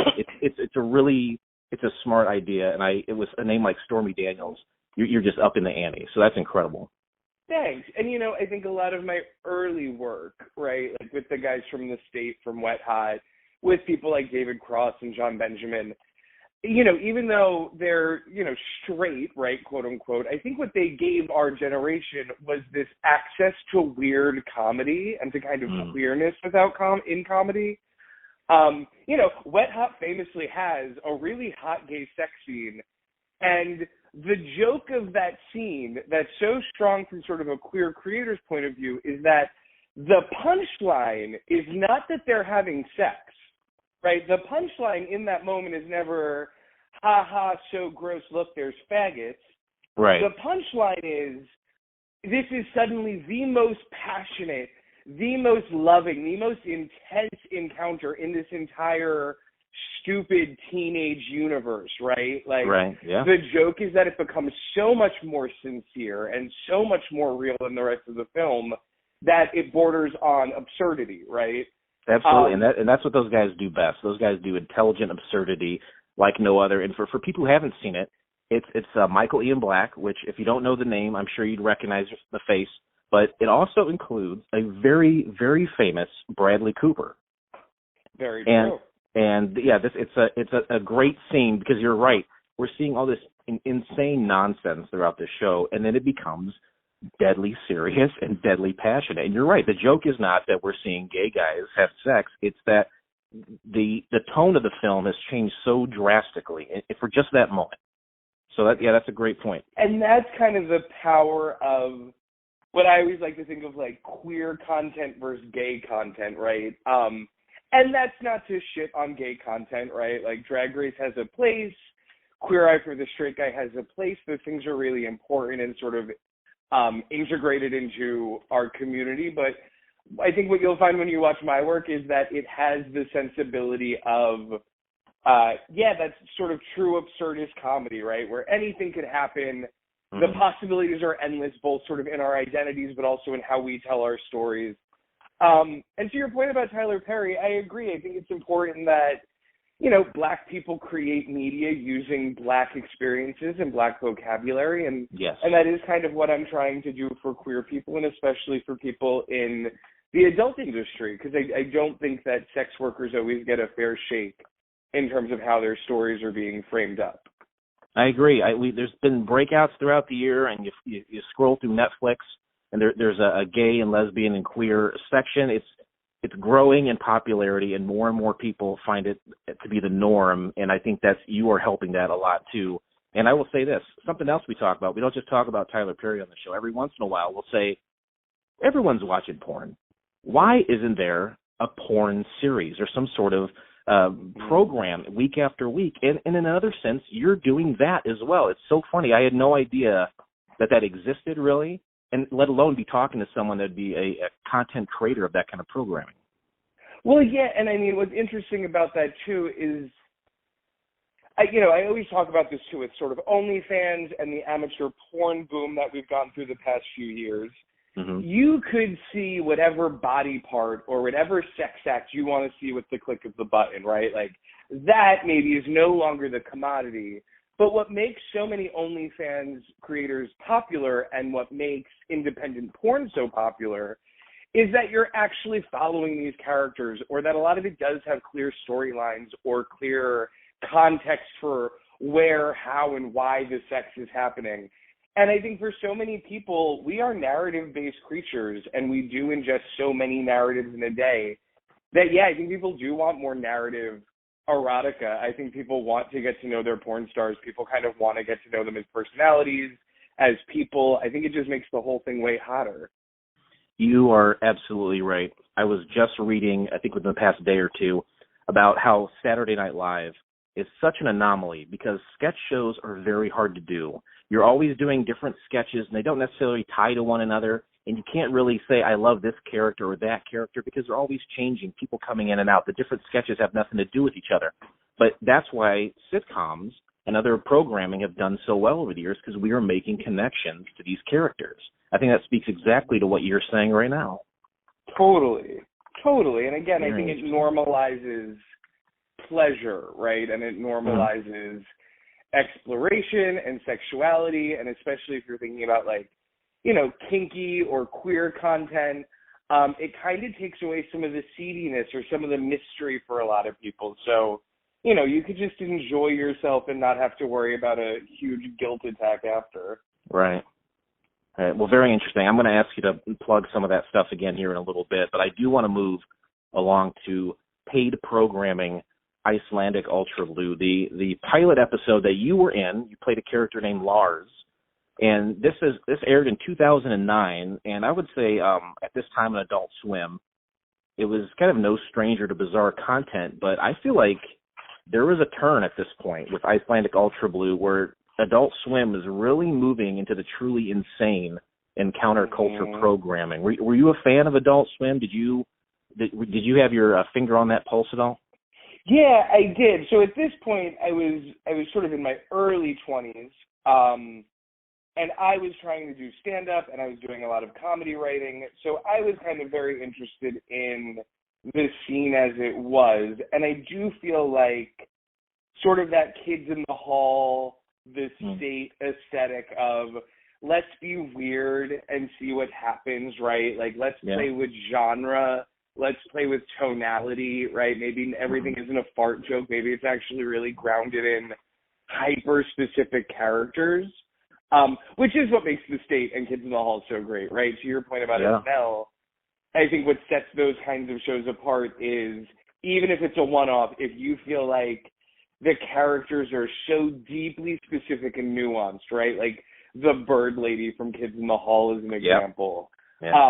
That's when it becomes so visceral and those characters really stick with you forever. And I think there was a renaissance of that around this time of Icelandic Ultra Blue. And I think that's really what they were going for. Well, I think they nailed it. And by all accounts, I'll say that from what I've read, the pilot was kind of purposely kept on the down low. It seems like it was created in secret, like listed in TV guides, which is still, I think, a thing at that time, and online viewing schedules. It was listed as paid programming only. And so anyone who happened across it, or, let the last episode of Aqua Teen Hunger Force go to the next show, were pretty surprised and taken aback when it came on. When you got involved with the project, how was this presented to you? Did you know the level of insanity you were stepping into, or was it presented to you more as kind of a normal paid programming presentation? No, we were all in on the joke. I mean, we got the script. We knew it was going to air on Cartoon Network on Adult Swim, which was really exciting. And for my character specifically, they really wanted like a Rufus Wainwright style kind of character or guy. Okay. Which is interesting because I'm not sure I was necessarily like not sure I would have casted myself for this role looking back. I'm not really a singer. I'm not really like wafy, right? Like I'm not like a tall, lean, elvish looking twink kind of guy. So I think that instead what I ended up developing was like a young guy in his 20s who for some reason wanted to be like a 70s lounge singer. So I kind of took it, I think, in a different direction than they had intended it, right? Like I think originally they wanted something who was much more of like a folk singer, or sort of like a dreamy, beautiful man singing in sort of a falsetto, and that is not necessarily what I delivered. Which, I mean, must have worked. I got the part, but I did sort of take it in the opposite direction of, I kept thinking, like, what if this guy was, like, really grating? And I'm not a singer. I mean, at that point, I was probably smoking a pack of cigarettes a day, so I'm really not a singer. So, yeah, I kind of thought, like, how can I play into my strengths by making, like, the singing not the main focus of this, right? Like, how can I get away with singing poorly and still not getting, like, on the cutting room floor here? Right. No, it was, it's such a bizarre scene that you're in. You said you were ill when you were, sorry, I had an alarm go off. You said you were ill during the shooting of the pilot. I was sick that day. Was there ever a thought that maybe you would not be able to complete your scene? Oh, no. No, we needed that money, Jason. We don't give up work. I could have been missing a limb. I would have crawled my ass to that set. I don't. I've be mistaken with someone much more successful. Yeah, no, we don't say no to money. I had, I think maybe in the same thing I had read about SNL earlier, someone said, "Hey, you ever see anyone sneeze on SNL?" And I took a moment. I've been a fan for a long time. I don't think that I ever have. And someone had commented, you know what? When you perform like that, adrenaline kicks in. And if you're sick, if you're hungry, if you have allergies, whatever it is, that adrenaline takes over and you power through. Did you feel like that was happening that day when you were? Yeah, you get through it. And again, like John Benjamin was on set, David Cross was on set. I didn't want to look like an idiot in front of these people. So, you get some lemon ginger tea, you pop a few Halls and a Dayquil, and you say, let's go embarrass ourselves on camera. So that someday we could be on a very successful podcast talking about this pilot. Oh, I would love to hear about that podcast sometime. You said David Cross and John Benjamin were there. So it sounds like you did have contact with them. How involved were they on the days of shooting? So I was there for one day, and they were with us the whole day. I remember both of them kind of giving feedback and direction in addition to the director. I remember them being really sort of sweet and thankful afterwards and really generous. Both of them were really, it was a nice day on set. It wasn't super stressful. I remember going really quickly. I also don't think it had a terribly big budget, so we probably had to move fairly quickly. So yeah, I mean, they were certainly there giving their creative input along the way. I think they had a very specific vision for what they wanted the piece to look like and sound like. I bet they did. Your scene, the one scene you're in, you're singing lines next to a bed where a man is getting a hand job from his deceased wife. I mean, I don't know that I need to say anything else about the pilot. That really sets the tone of what people are watching. How distracting was that? Was it? I think I'd be laughing. I'd be losing my mind if that was going on next to me. You know, I think at that point in my life, I had seen so many hand jobs right next to me that we kind of plowed through. I remember that those folks had a really good sense of humor about everything. The older couple that was on set, they were really enjoying themselves. I do remember being more focused on like this idea of having to sing for people on camera that I probably just blacked out and didn't even fully ingest how weird the situation was in that moment. A true professional. A true anxious professional. If Icelandic Ultra Blue or paid programming, whatever that looked like, if it had continued, I mean, in some ways it did continue, people would say, in bizarre 4 a.m., 15-minute commercials or whatever else was going on. Helicopter. What was it? Helicopter Cop? Was that one of the... Oh, I don't know. Cartoon Network went on to do a bunch of those sort of fake infomercials. So I do think it started some kind of trend. Well, I think the most famous out of all of them is probably Too Many Cooks, which is another just series of devolving madness. I'm sure you've seen that. Mm-hmm. And then another one. I don't think it's as popular, but it's always stuck with me is just primo nightmare fuel is unedited footage of a bear. Have you seen that one? I have not. Okay, I don't know how your sleep schedule is, but maybe right after coffee in the morning. Don't not before bed. That's an insane one. So I'll just throw that out there.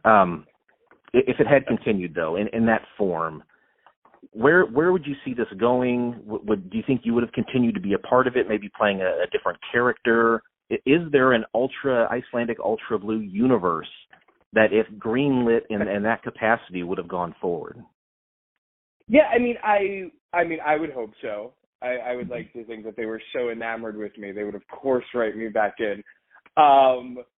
But no, I mean, I wasn't on the creative side of the development, so I'm not sure exactly what they were picturing. I do see a world though, because even in paid programming in Icelandic Ultra Blue, they kind of talk about a bunch of different businesses, right?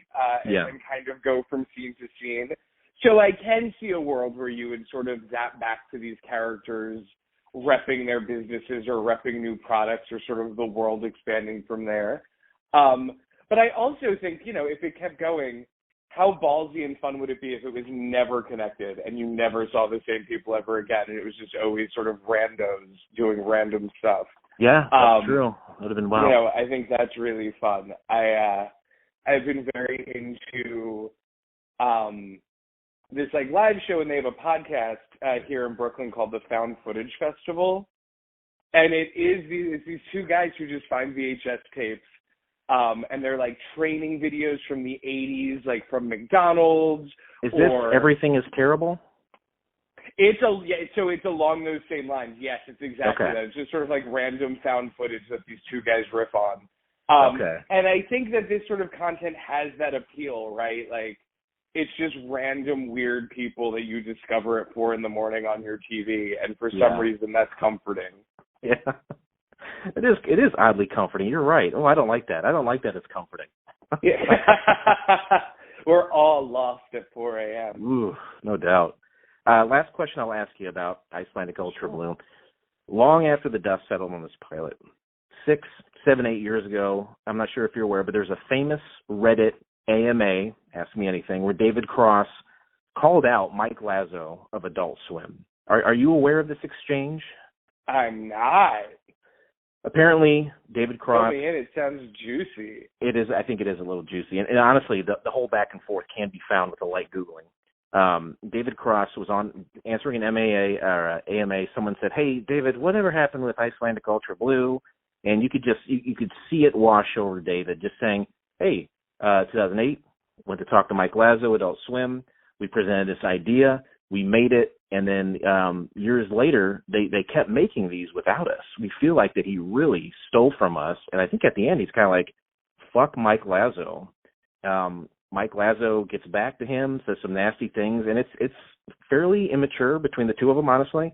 But their whole exchange can be read, and I just didn't know if you were aware of it or had any kind of opinion on it. But it sounds like no. Yeah. Do I have an opinion on it? I mean, comedy is a knockdown, drag-out game, and sometimes you have to defend yourself from suits. So I get it. I mean, that would piss me off if I felt like I pitched a concept to a network and then they kind of ripped it off. So yeah, I'm definitely Team David Cross in that conversation. There you go. And I don't really pitch animated material, so I'm not too worried about losing a gig for saying that. I don't know. I think you are going to be in that fits the cat realm of adult programming going forward. It could be in the animation realm. You could be a pioneer there, a modern pioneer. It's true. Or Stripperella. Do you remember that? That was only one season. It wasn't just a pilot, but I wish that was you could Pam cover Anderson, that right? show. It was Pam Anderson and Stan Lee. Oh, Stan Lee, that's right. Probably one of my favorite representations of sex work on screen, actually. I talk and write about that series fairly often when I'm doing my work. Because again, the joke was never like, oh, you're just a slut, right? Like, there was other innuendo in there. It certainly was a cheeky, naughty kind of show, but the character of Stripperella is also really smart and really confident and really self-assured in her life. And also in her choice to be a stripper, right? Like, yeah, she's not sad that she's a stripper, and she's not trying to stop being a stripper so she could be a better superhero. The fact that she's a stripper is what makes her a superhero. That's a big part of her identity, yeah. Yeah, so highly recommend revisiting that show for anyone. You could reboot it. You were in a position. You could be in the position to reboot that. Just saying. I would love that. So that's all I had. Do you have any other remembrances before we move on concerning Icelandic Ultra Blue? If not, I'd love to talk about some upcoming projects you got. No, I don't think so. I mean, go stream it, go enjoy it. It was a fun little piece of my resume. I'm glad that this came back up at some point. I think we mentioned during our show that it is on YouTube, and I think it's also, if you have the Adult Swim app, I think it's free on there as well. Just over 11 minutes, and I will say that it is well worth the time. I mean, 11 minutes is nothing. It's wildly insane and entertaining, so definitely check it out.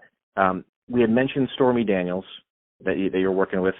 Anyone else coming up that you're working with, or any other projects that coming down the line here?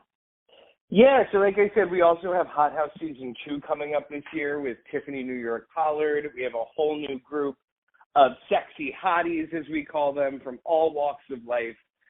They're going to be competing for the title of the next queer sex icon. We also have Season 2 and 3 of our show, X-Rated NYC, which is sort of a Housewives, docuseries / extreme parody that follows 4 of the world's most famous gay sex workers. Boomer Banks, Max Connors, Joey Mills, Dante Cole, they're all really big names in porn. They're all award-winning performers. And it kind of follows their friendship and their drama and their conflicts.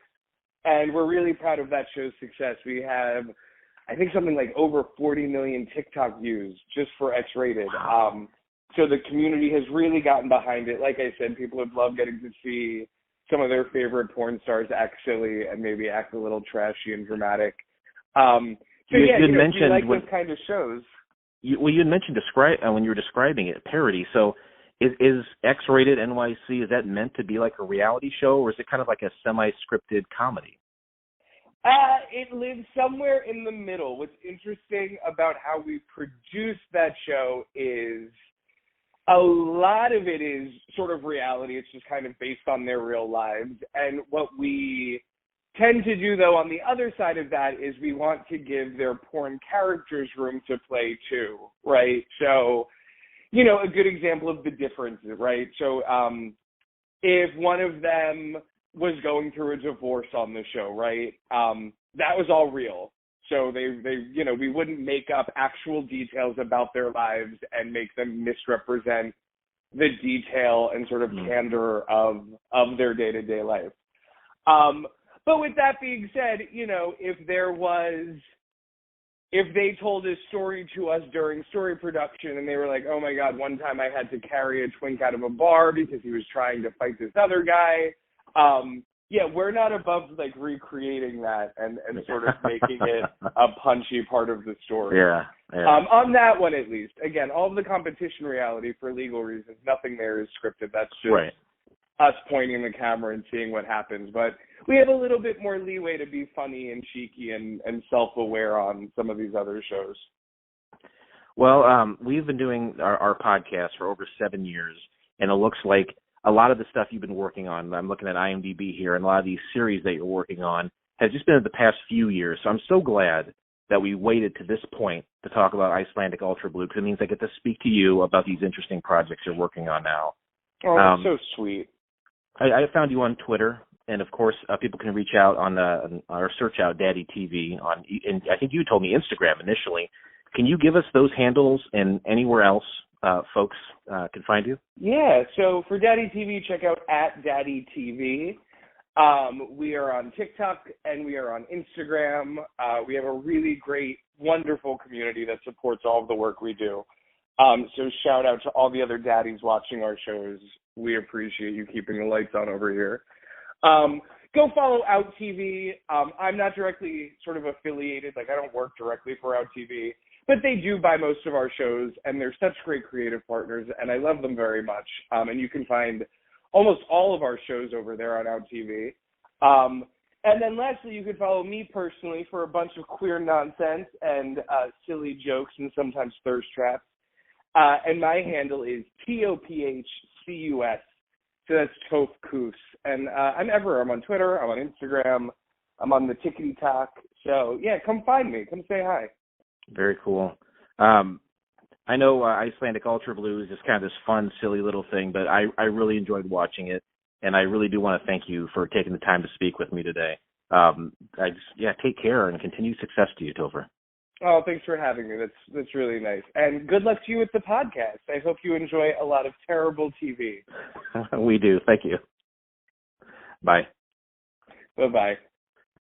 Thank you so much. I do appreciate you coming on. That was a lot of fun. I'm not a gay guy. I'm gonna download OutTV and check out some of these. This sounds really, really fun. So I thank you for making me aware of this content. I had no idea it existed. Oh, please do. And again, Hot House is truly like, it shows a lot of my pedigree in terms of the comedy influences I had growing up. I actually think if you like that sort of really absurd humor, you will enjoy Hot House. Like the whole bit is they actually do live in a mansion together, but on the show, the house is sentient. So the house itself is the narrator. Wow. And like, you know, sometimes there's like cut scenes. At one point, like someone randomly mentions a dolphin in a scene and the house decides to give the audience like gay dolphin facts. It is like a very strange, exciting journey. I hope you enjoyed it. If you watch it, let me know. I would love to hear what you think. I will check it out. I'll say this. I am not a reality show guy at all. The one show that I watch, I shit you not, way back in the day was that Flavor of Love. So I am aware of, her name was New York on the show, right? Yeah. Oh, that's so funny. I am absolutely aware. I think that only went for like 2 seasons or something, but I watched every episode like 15, 20 years ago whenever that was on. So I will check that out. Topher, seriously, thanks again for speaking with me. I appreciate your time. Beautiful. All right. Have a great rest of the day, friend. You too. Thank you, Topher. Bye. All right. Bye-bye. Good job, buddy. What a great. American interview. Hey, Topher, thank you so much for your time. We really do appreciate your going on the Couch Pilots Hall of Fame. And Blake, I know you didn't hear the interview in that time frame, but I'll mention to you, he was in Wet Hot American Summer. Yeah, awesome. Yeah, you told me about that. That's cool. He was, the kids, the nerdy indoor kids. Yeah. And he was one of those kids. Awesome. And then he came back to do, I think, a scene in the first day of camp, I think it was first day of camp. He was a punk in a convenience store. That's awesome. Anyway, it was really cool to talk to Topher. Thank you so much. Let's go ahead and break down the pilot episode. Man, this is you thought everything up to this point was insane. Just hold on. Let's break it down. Let's see. I'll go ahead and start us off. It starts off with a variety of folks looking downtrodden while music and a narrator asks about symptoms. It says, introducing Icelandic Ultra Blue, guaranteed to increase health, energy, and vitality, created by Torsten Samuelson of Norway, who has no accent whatsoever. Sounds like an American guy. Right. We see scientists working in a lab here. Yeah, right? this just starts out as your basic infomercial. I mean, it doesn't seem odd at all. And it's a supplement that they've, it basically, as it goes on, it's curing everything, right? Snake oil. Snake oil. Yeah. There are scientists working in a lab. It's an all-white set. Then the doctor begins to speak and address the camera, and it's instantly clear that there's no accent with this Norwegian guy. Yeah. Icelandic Ultra Blue is the most important and fantastic product known to man, they call it. Then we shoot to some testimonials. Do you remember any of these testimonials, Matt? I got hung up on the jingles that we were talking about a few minutes ago, but one particular guy that I remember, he was actually starting to say something. I thought he was going to say that it was going to like clear up his acne because he had like a lot of like facial redness, and then it like pan out, and he just makes it clear that it made him like super buff, and he's just sitting there just like flexing hard. And so to Blake's point, it's like it's very quickly, I don't know if it's devolving so much as they're saying like this drug, this wonder drug, they're like, pay attention, everything. The first one I do believe was the mail order bride.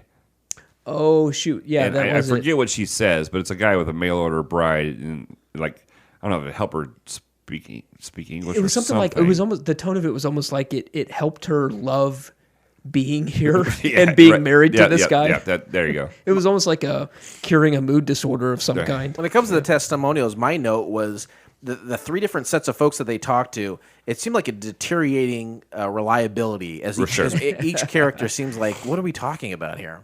We get a nice little jingle then, but not so nice that the doctor from before it says, we're asking for submissions for a new jingle after 63 years of the old jingle, which seems like a very long time for this very product. long time for that product.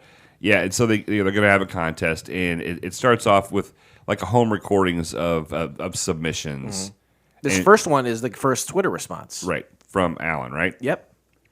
He's a middle-aged man singing in a crooner, like a lounge act kind of style. And it's like a 1989 like VHS. Oh, yeah. Yeah, I was going to say, film, like early 90s, he's got his... Because at the end, right, it like shows him like kind of waddling back up to the camera. Like turning it off. Like very home video. Like no editing done. Yeah. Next, we get a gangster wannabe rapping like he's cutting a professional wrestling promo. And then third, we get a very well-produced music video. Yeah, this is... And it's like they show the other ones, and then they show that like they make an intro for this, and it reminded me of like a Celine Dion. I almost said Gloria Estefan. Estefan. Yeah. Very well produced, very dramatic, very almost like Nordic. I don't know. It was but as you listen to it, like it just repeated itself over the whole and time. over. There was no depth, but it was a lady in white, and she was singing to a sailor or about a sailor. Eventually, it comes like she's talking to like a sea captain. Yeah, or and something. then the sea captain like comes in and like then a lot of like open windows, flowing curtains. Yeah. She's singing a lot of linen. Yeah, the sea captain she sings about. We like see pictures of him. He like fades in and out. Then all of a sudden he's in the room, and he walks very purposefully for her with his big pipe and starts taking off his shirt like he's going to give her the old ramrod. Yeah, for sure. And then it cuts to Wendy Klitlock, who was the producer of the song in this video. Yeah, it reminded me of Matt's license plate. That still gets. I think that's so funny. That's just never where my mind went when I set it up. Matt's got a license plate that roughly says "Go Colts," but it doesn't necessarily look like that. It was missing an O. But it had like the Colts frame around it. So I was like, I don't know what else I can do for you guys. Whatever you need to sleep at night. Yeah, Matt, whatever. I guess. Wendy Clitlock's in his recording studio, and he runs down his ridiculous credits, and then the infomercial pivots to a new product, one that Wendy heaps praise upon. It's called Icelandic Ultra Blue Purity System. Yeah, it's an air purifying So now the system. product has changed. Yeah. And we didn't see that product before at the beginning of the infomercial. They're talking about like a pill or something. Right. But we see small plastic bottles inferring that the product was like pills. So that's what we thought the product was, but now it's changed to this air purifier. Right? Yeah, and somebody like one of his employees or somebody or him, I think maybe even says my blank N-word. Yeah, you were very clear about what the blank, but he drops an N-bomb. Yeah. So I wanted to ask that because the first time, unfortunately, I watched this twice. Let's say I watched it 1.5 times. There was a certain section with of your it son that with my son.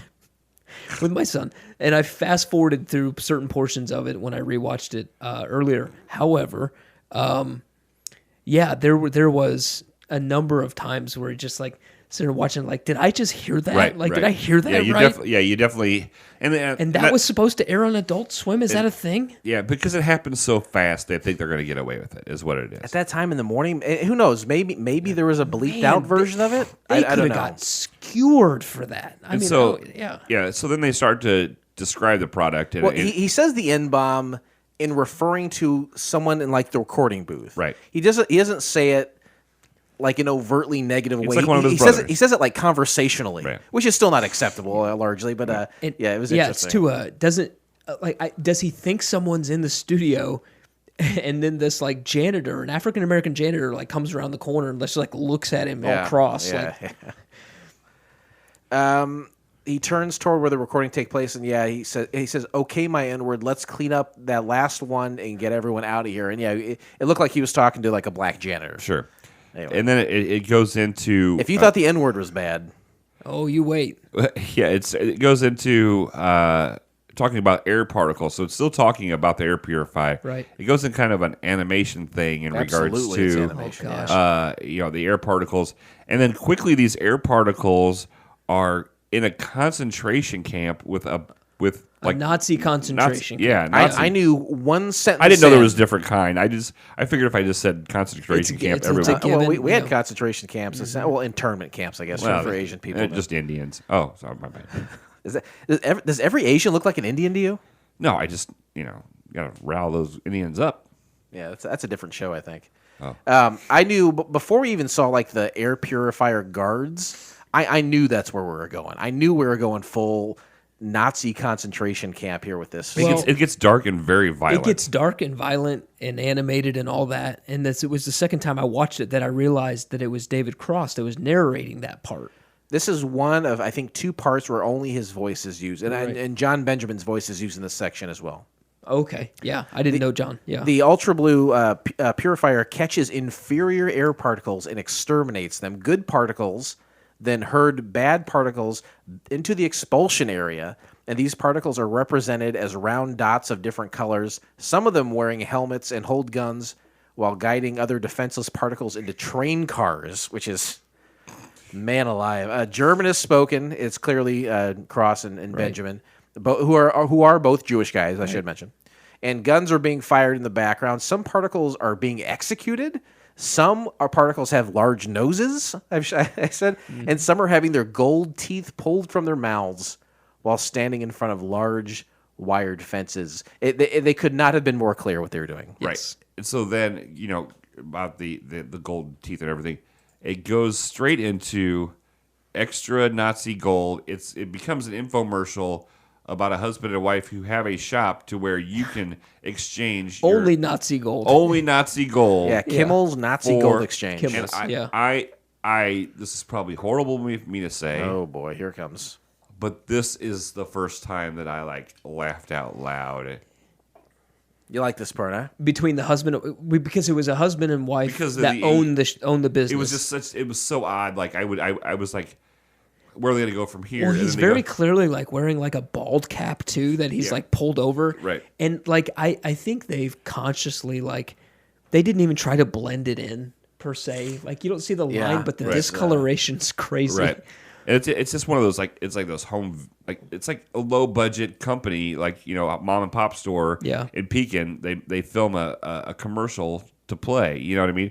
And it's just it's a very smooth transition. Nothing, and I thought it was funny, and this is the second funniest laugh I had.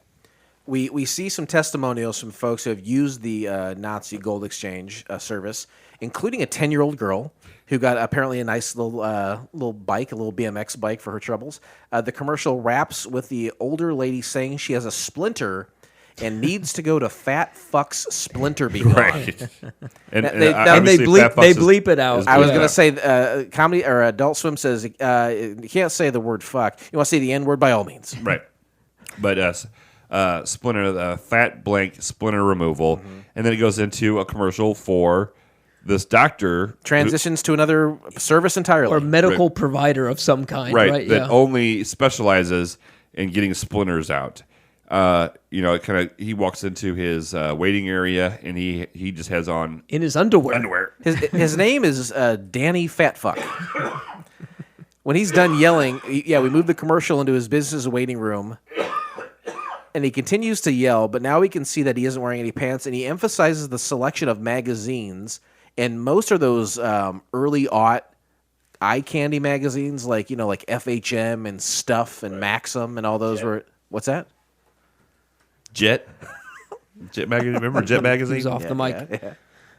He's all over the place. Sorry, I'm trying to survive. Yeah.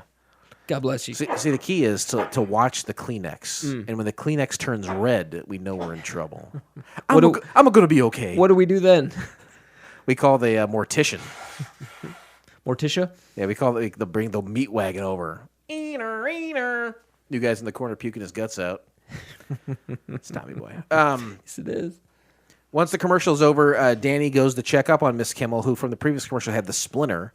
She's laying in the hospital bed, hooked up to all sorts of machines with her husband by her side. The doctor looks over her, and she quickly dies. Yeah, and then he says, then it goes into a commercial of this. It's hard to say goodbye. And when it's when a loved one dies, it's hard to say goodbye. And the husband is standing over his dead wife, and he's trying to say goodbye, and he's just like... He is making these very upsetting, deep, guttural noises. Like, it's very visceral. Like, I think when someone really does die, and you have that uncontrollable grief, and you probably do make some weird noises, not like this. No. This guy he's playing it up for it. This is unhealthy. It is wild. Goes straight to the embalming... It's Icelandic Ultra Blue Embalm Balm. Balm. Mm-hmm. And it preserves your deceased for 3 months. And a balm is topical. Let's be clear. Like, yeah. Like an embalm that requires no injection of any kind. You have to lather that on her person. So this is You remember the song "Shake Your Balm, Shake Your Balm"? I love that. I'll just warn the audience that this gets very off-putting very quickly. And I will go ahead and also state that this is the second time I laugh out loud, and this is my hardest laugh. This is the mental state that I'm in right now, because the next shot is that man in bed with his dead wife who has the embalmed balm. She's all gray now. Her skin is clearly dead, and she's turned gray. Yes, and the camera kind of pans out, and the old man is masturbating while his dead wife is next to him in bed. No, that's not what's happening. They're in bed, and he takes her hand to jerk himself. No, I didn't see that. So I was writing something down. I didn't see that. So I was writing something down. I would have laughed even louder. He jerks off with her hand. Okay, I missed that. I missed that part. Wow, that made it even funnier. It uses the same embalming fluid that the astronauts used when they first came to Earth. That's part of the commercial. See, I couldn't hear anything while I was. The part of the commercial, he's like talking to her like she's still there. It's basically just to like transition, like to flesh out your grief, I guess. Yeah, well, it finishes the whole part of the grieving process. It finishes the whole from the Nazi, coin exchange to it finishes the whole story in a few minutes. Then we go to the the camera pans over to the corner of that room. Same room. Where he's being jerked off by a corpse. And then there is Lars, and this is the gentleman that we just interviewed. Yeah, I would say he kind of looks like Jason Schwartzman to me. Yeah. A very handsome Jason Schwartzman. Yeah. And he's sitting in a keyboard in the corner of the bedroom, and he starts singing his jingle because he is the winner of the jingle contest. This is not a jingle we've seen before, but he's there with a spotlight on him. He's playing his keyboard. It's a Ben Foldsy-esque kind of song. A man in his piano. Yeah. And then all of a sudden, all these different flashing lights start pulsating, like it's Matt's bathroom and his wife showering. Yeah. And then we hear a DJ beat on top of what he's playing. And Mars stops his singing and says, hey, DJ, what are you doing? Why are you doing this? You're ruining my song. He's like, I'm making it better. Right. Yeah. Which all DJs think they're doing with every song. The DJ wants to put some energy in his song, but Lars say it's not for his song. And he can, but if he really wants to do what he's doing, if he really wants to be a DJ like that, he can find what he's looking for at the hottest new club, Temptations, Jersey Shore, number one hotspot. So it then turns into a commercial for this nightclub in the Jersey Shores. Another narration by David Cross here. Yes, this is the second one. It's a total douche fest with big pulsating lights, pumping music in a 5-acre bubble room. Yeah, which I thought to myself, that would be kind of fun. I think it would be good. 5 acres is a lot, but yeah, it's a ton. You're kind of overdoing it with 5 acres. I'll take an acre and a half. Temptations nightclub was featured in Limousine Writer's Digest. And we get some very impossibly Italian DJ names that will be performing there in the upcoming weeks. Right. And then they show these 3 guys and they're dancing. And, of course, they're very like, Jersey Shore. They have their shirts off, their ball cap on backwards. They're all talking with a Jersey accent. And then it goes into an infomercial for this shaving cream for your chest. I don't even know if it's a shaving cream. I think it's another kind of... It's another topical lotion or cream. Okay. And this is believe it or not, like I almost didn't have to look away, but I found this in a similar like cringiness as the scene before because that's just me, my sensibilities. Like looking at that, that was the nipple infection. That was pretty rough. Yeah. In Temptations, we see all these kind of stock footages of big raves and parties, and then it cuts to a thing taped specifically for the show of 3 excited young white shirtless guys.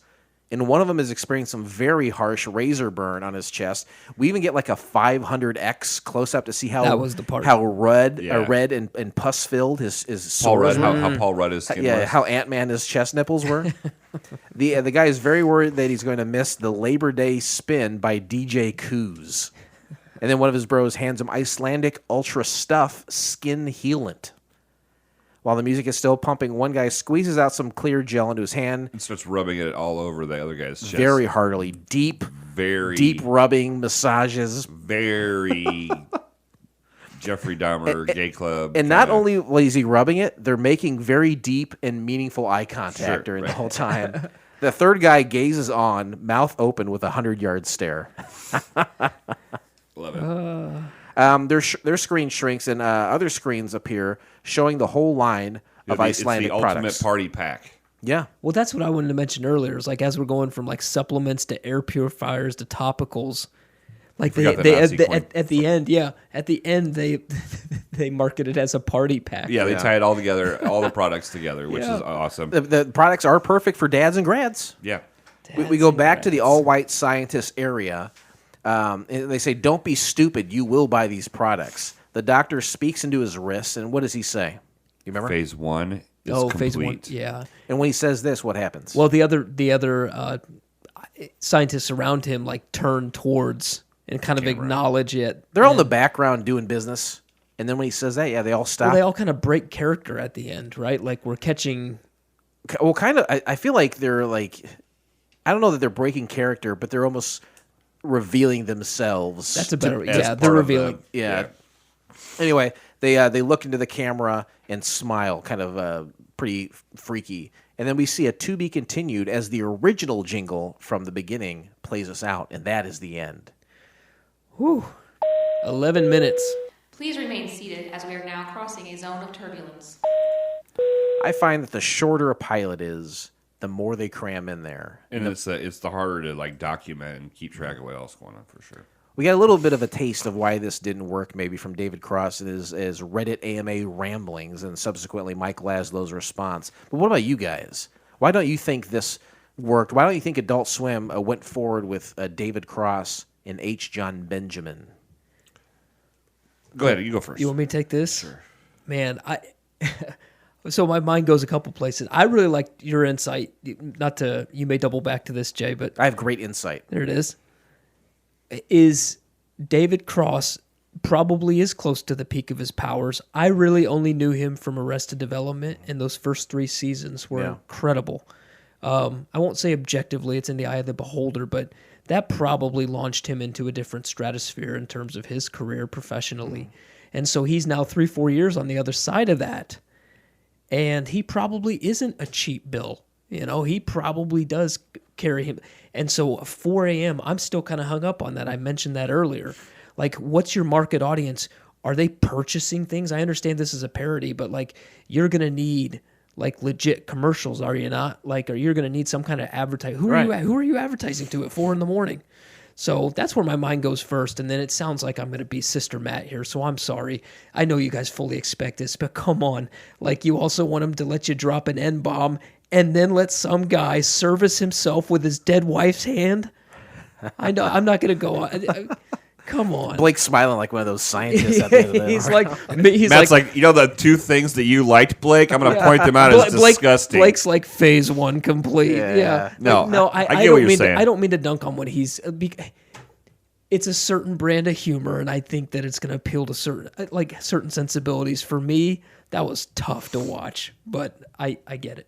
Yeah, you know, I don't know. David Cross was always doing interesting, weird, alternative comedy with Mr. Show and the like, and his longtime collaborative partner may have been in a bit of a lull at this period, but Bob Odenkirk helped break Tim and Eric, and Tim and Eric are kind of the flagship guys of doing really weird stuff on Adult Swim. So maybe he saw that as an opening to say, hey, maybe I can kick the door in a little bit and do something weird myself. Right. But Tim and Eric were so young, and no one knew who they were, and they probably didn't demand a high ticket. Right. Sure. I can't help but to think there's some sort of high price associated with David Cross, and David Cross worked hard enough and long enough to why not demand a high price. Sure. But I don't know that makes sense in this format. Yeah. Right. I think you know, when I think of Dave Cross, I instantly think of alt comedy from the get go. I mean, and you know, and yes, Adult Swim was into that. They were into you know, odd stuff, but I think like this is David Cross just be like,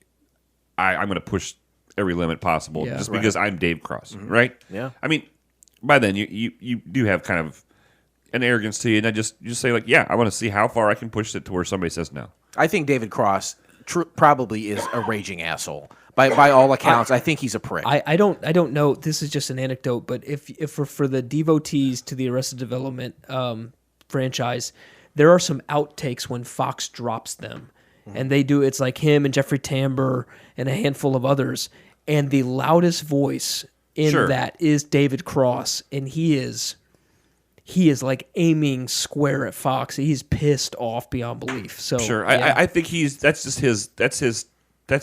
brash and outspoken. He's a brash and outspoken guy. He, you know, and when you have those alt comedy people, like some of them push it too far just to see how far they can go. They can get it. Yeah. And part of me thinks the way he acted and the comments that he made, he knew this wasn't going to get picked up. He just wanted somebody to point a finger at and argue with. Maybe so.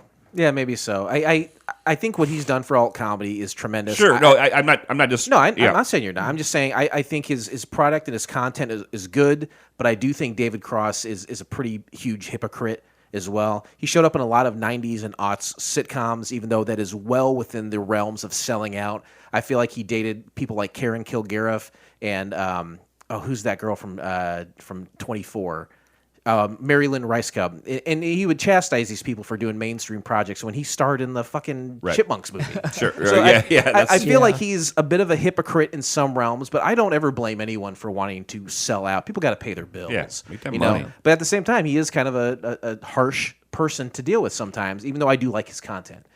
That said, if this were to move forward, maybe once a month we get one of these infomercials that pop up.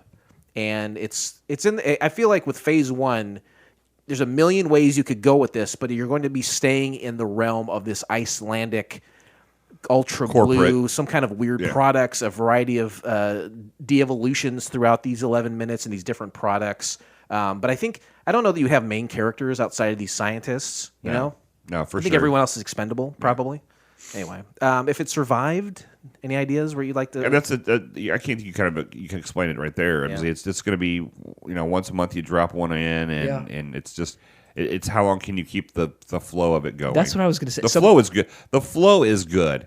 The flow it goes. You don't want to see any more than 11 and a half minutes of this. No, but I'm that's just what saying. I was going to say. Is there a it's chance it's too long at 11 minutes? Like, no, I think it was okay. But I'm just saying the point I was trying to make is like the flow of it. It goes from thing to thing to thing, and it's not necessarily jarring in regards to it makes your brain reset. I mean, it does have a good flow to it. What I think is kind of genius about David Cross's approach, and you mentioned it from the outset, was that the intent was for folks to watch this and kind of question whether it was real or not. So maybe if we were going to say what would help it survive, maybe leave a little bit more uncertainty, because it devolves to a point where you're like, oh, there's no chance this is real. Yeah. Well, there's no chance this is real. For me, I think that he's thinking, okay, I'm going to do this. I'm going to get more and more absurd as we go. How long until somebody clicks off of it? Yeah, but and seriously too, if part of the appeal is catching people off guard and not knowing if it's real or not, how long can that last? I would love that's fair. Episode to episode. That's fair. I would love to be left with at the end of it with just like, oh, I don't know, like that. Was that real? Yeah. What does happen if I go to that website? Yeah, exactly. Like, was there a phone number? I don't think there was, but I was just using because I'm just saying. I'm just questioning. Like, was there a phone number? I don't think so. I don't think so either. But I get your point. Like at the end, like you just kind of want to be. I did be left with a little bit more of like, man, maybe there's a small off chance this was legit. A lot to think about. Ladies and gentlemen, as we start our descent, please make sure your seat backs and tray tables are in their full upright position. This is the part of the program where we say, hey, other people have seen paid programming, Icelandic Ultra Blue. Obviously, we talked about a lot of people who saw it at that comedy popcorn night in London or whatever, and then, all the re-airings on Adult Swim. It got a pretty good... It played more than once. It played many times, right. It sounds like. We say, what do people from around the world have to say about paid programming? Well, I'll tell you what, there's no Rotten Tomatoes score, but on IMDb there is a score from 128 ratings, 1 out of 10, decimal points in play. Matt, what do you think people from around the world? So I didn't look. I'm guilty of looking in the past. Boy, I'm gonna go a 4.5. It's a 7.4. Wow, it's higher. Yeah, from 128 ratings. Blake went to vomit or something. I don't know. Puke blood. He's not in the room right now. I hope not. Hey, let's talk about some critic reviews. Jacob Wolf from BradleyScout.com says, this sort of programming is really what makes Adult Swim great. Adult Swim is able to successfully air shows that would never be able to be aired on any other network, and because of that, has become one of the most interesting and certainly the most unpredictable networks on television. Hey, Jacob Wolf, that's a pretty obvious statement, but I do agree with it. Viewer reviews. 8 out of 10 scars. Hilarious. That's from 13 Fun Bags on October 3rd, 2018. I don't always say the names, but if a name's like that. Yeah, it's worth it. He says, how could John Benjamin and David Cross write something that isn't great? They couldn't. If you can find this, watch it. Let's see here. 3.5 scars out of 5. Emo Phillips says, definitely one of the more chaotic entries in the Adult Swim infomercial universe, and also one of the shorts you definitely initially mistake for a real commercial at first. I love how it keeps jumping around between premises while not particularly memorable. It's a fun roller coaster. A couple more real quick. 4.5 scars by Claude. He says, a precursor to later Adult Swim shorts like unedited footage of a bear. This hilarious fake infomercial is incredibly inventive from the start to finish. The unknown actors do a great job. My favorite line comes early. In the 36 years I've been hanging out in the medical community is something the doctor says. It's funny. Pretty unofficial way to talk about things. Right. Let's see, what else here? Phase 1 is complete. And finally, all these jokes, for some reason, are my favorite. The briefly was shown the album that was named Occam's Raisin instead of Occam's Razor, which is a philosophical phrase. Ladies and gentlemen, welcome to FCF Airport. Local time is 11:11 and the temperature is 69 degrees. For your safety and comfort, please remain seated with your seatbelt fastened until the captains turn off the fasten seatbelt sign. One of those guys mentioned the unknown actors were great. I think that is a huge part of it too, in helping it remain question its validity or not. You know, whether or not this is a real product or something. For sure, if you use someone name brand, yeah. Grab a casting book, start flipping through it, point higher. You know, that's how you get these people. And I think that's how our guy Topher got in as well. Blake, this is the part where we grade the program, right? Sure. This is on a scale from 1 to 7. It's based off of the television show Wings, which everybody remembers and loves. Each number is a character from Wings. The worst is a 1. That's the worst you can get. It's a Roy Biggins. And a number 7 is the best. That's a Brian Hackett. Matt, you've been here a long time. You know the routine. Right. You're the guest. Right. How do you rate paid programming Icelandic Ultra Blue? Well, I went on my mini rant already, so I'm not gonna. You can deduct points for that. Belabor. I think what I was gonna give it though is it will get a David Cross bump for me. Okay. And I understand I've cross honed bump. You're gonna do one of those in the magical forest when you go see that that's band right, play. a cross bump. Yeah, while I'm on LSD,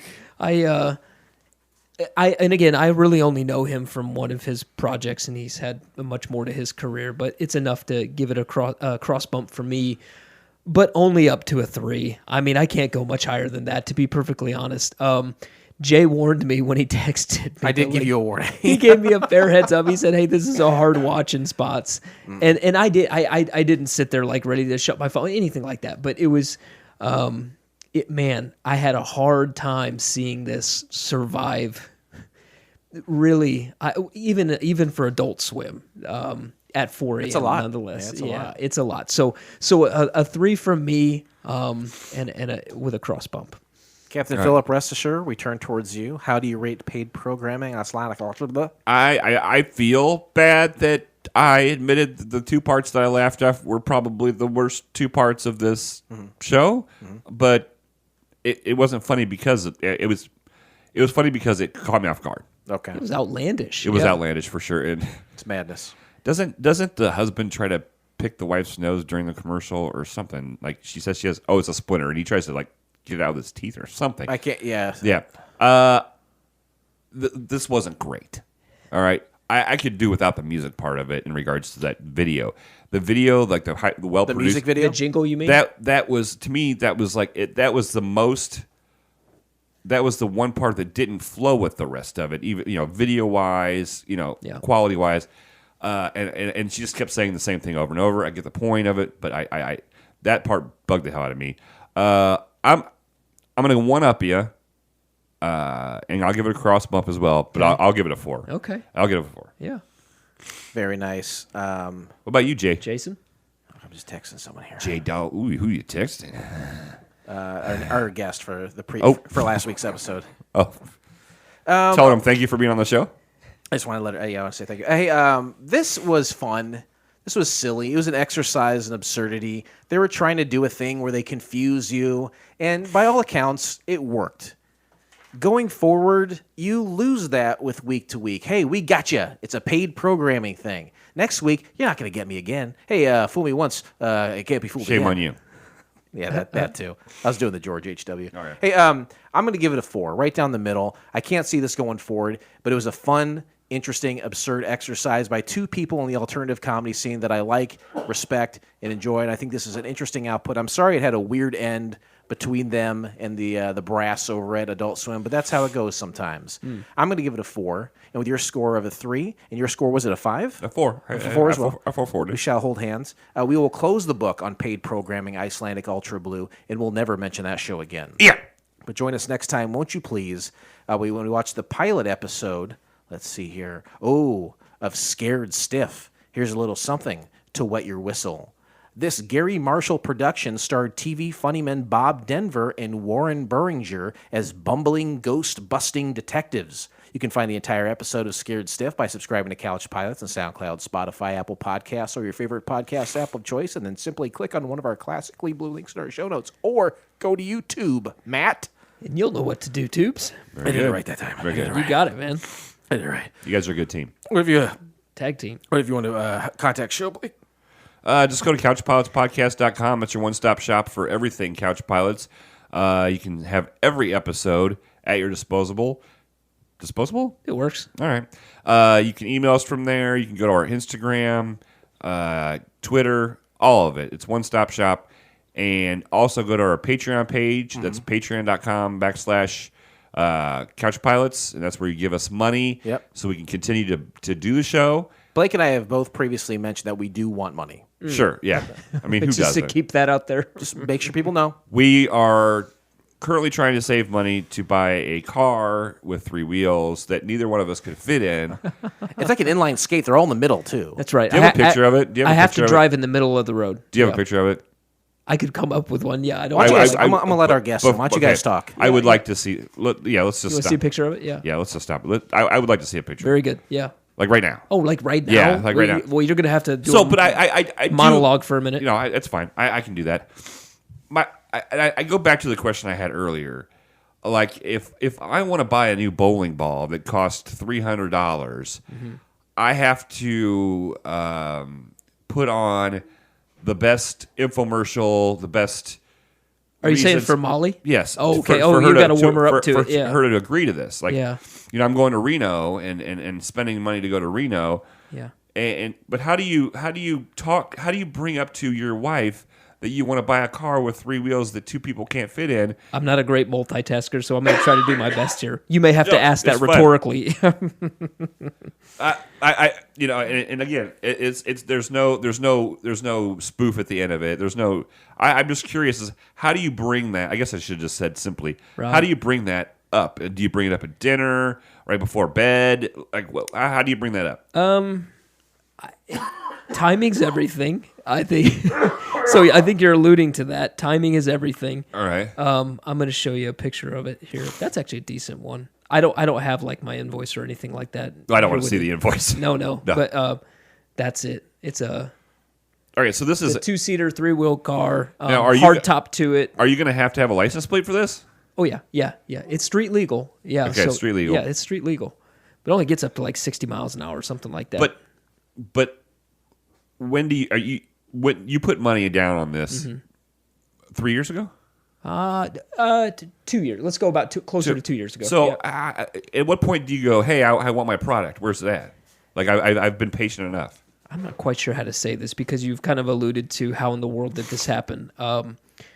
This was a product of some, we'll call it discretionary funds that were from, like, say, investing in crypto to begin with. You had FU money, basically. In a sense. Okay, I'm just trying to dumb it down. In a sense.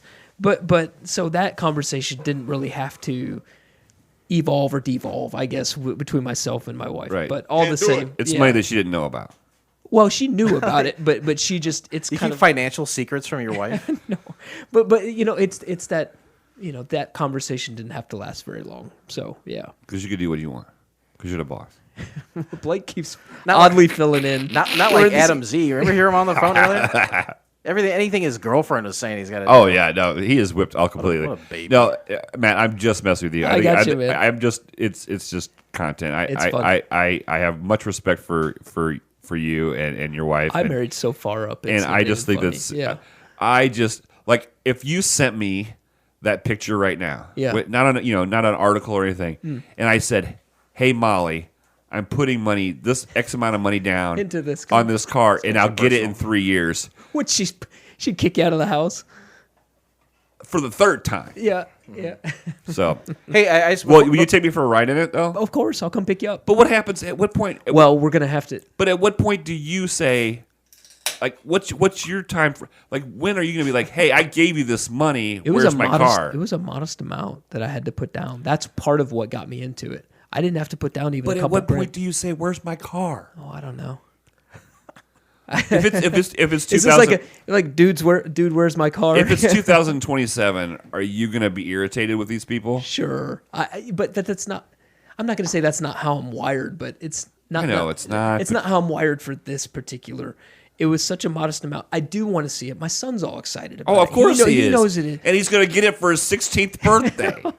Oh my gosh! If And he by tries then, it on this thing, he'll have a hoverboard that he's already got tons of miles on. That's exactly right. Yeah. All right, before we go, I want to say I know it's been maybe about a year since we announced that there was going to be a Matt versus Blake Volume 3. Oh, yeah. That is still going to happen. We Yeah. announced it's going to be a cook-off. Yeah. We had to postpone it for a number of reasons last year, but it is going to happen. I hope this spring. Right. Sure. It is still going to come together. I do want to mention that. We don't have to dwell on it.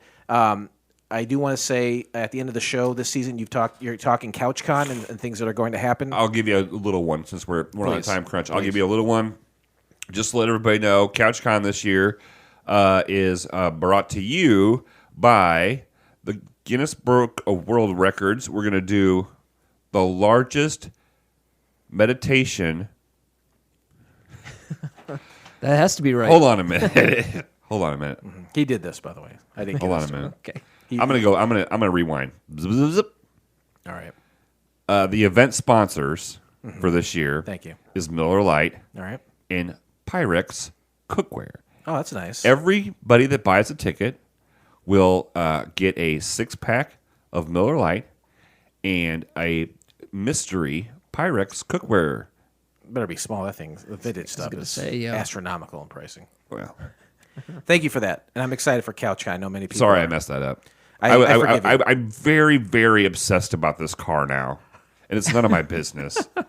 It can be your business. You can ask whatever you like. And again, I don't want you to. I'm not saying this in a mean way at when all. I come pick you up, I just don't will understand. this cause a fight between you and Molly? Oh, not at all. As I put my middle finger up as I'm driving away. The thing is just That's how you treat a lady, by the way. That's how you treat a lady. Oh gosh. Well, some people aren't ladies. No, I it's probably a little bit of jealousy, but it's just I think it's you are the quintessential person for patience, and I find it aggravating at times because I could never get to your level of like Zen.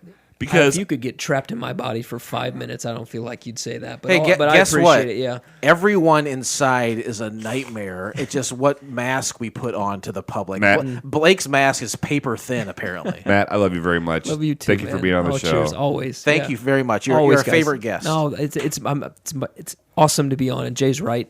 I get some withdrawal. I text him or I text Blake, and I'm like, hey, when can I jump on? You guys, we love you guys that. are great. Thank It you. means a lot to us. Yeah. All right, let's wrap it up here. Hey, this We're kind of like a wolf pack, right? Sure. This pilot may have been rough, but it's always a smooth flight here on Couch Pilots. Thanks, everyone. We'll see you next time. Goodbye. See ya. On behalf of Couch Pilots and the entire crew, we'd like to thank you for joining us on this trip, and we are looking forward to seeing you on board again in the near future. Have a nice day.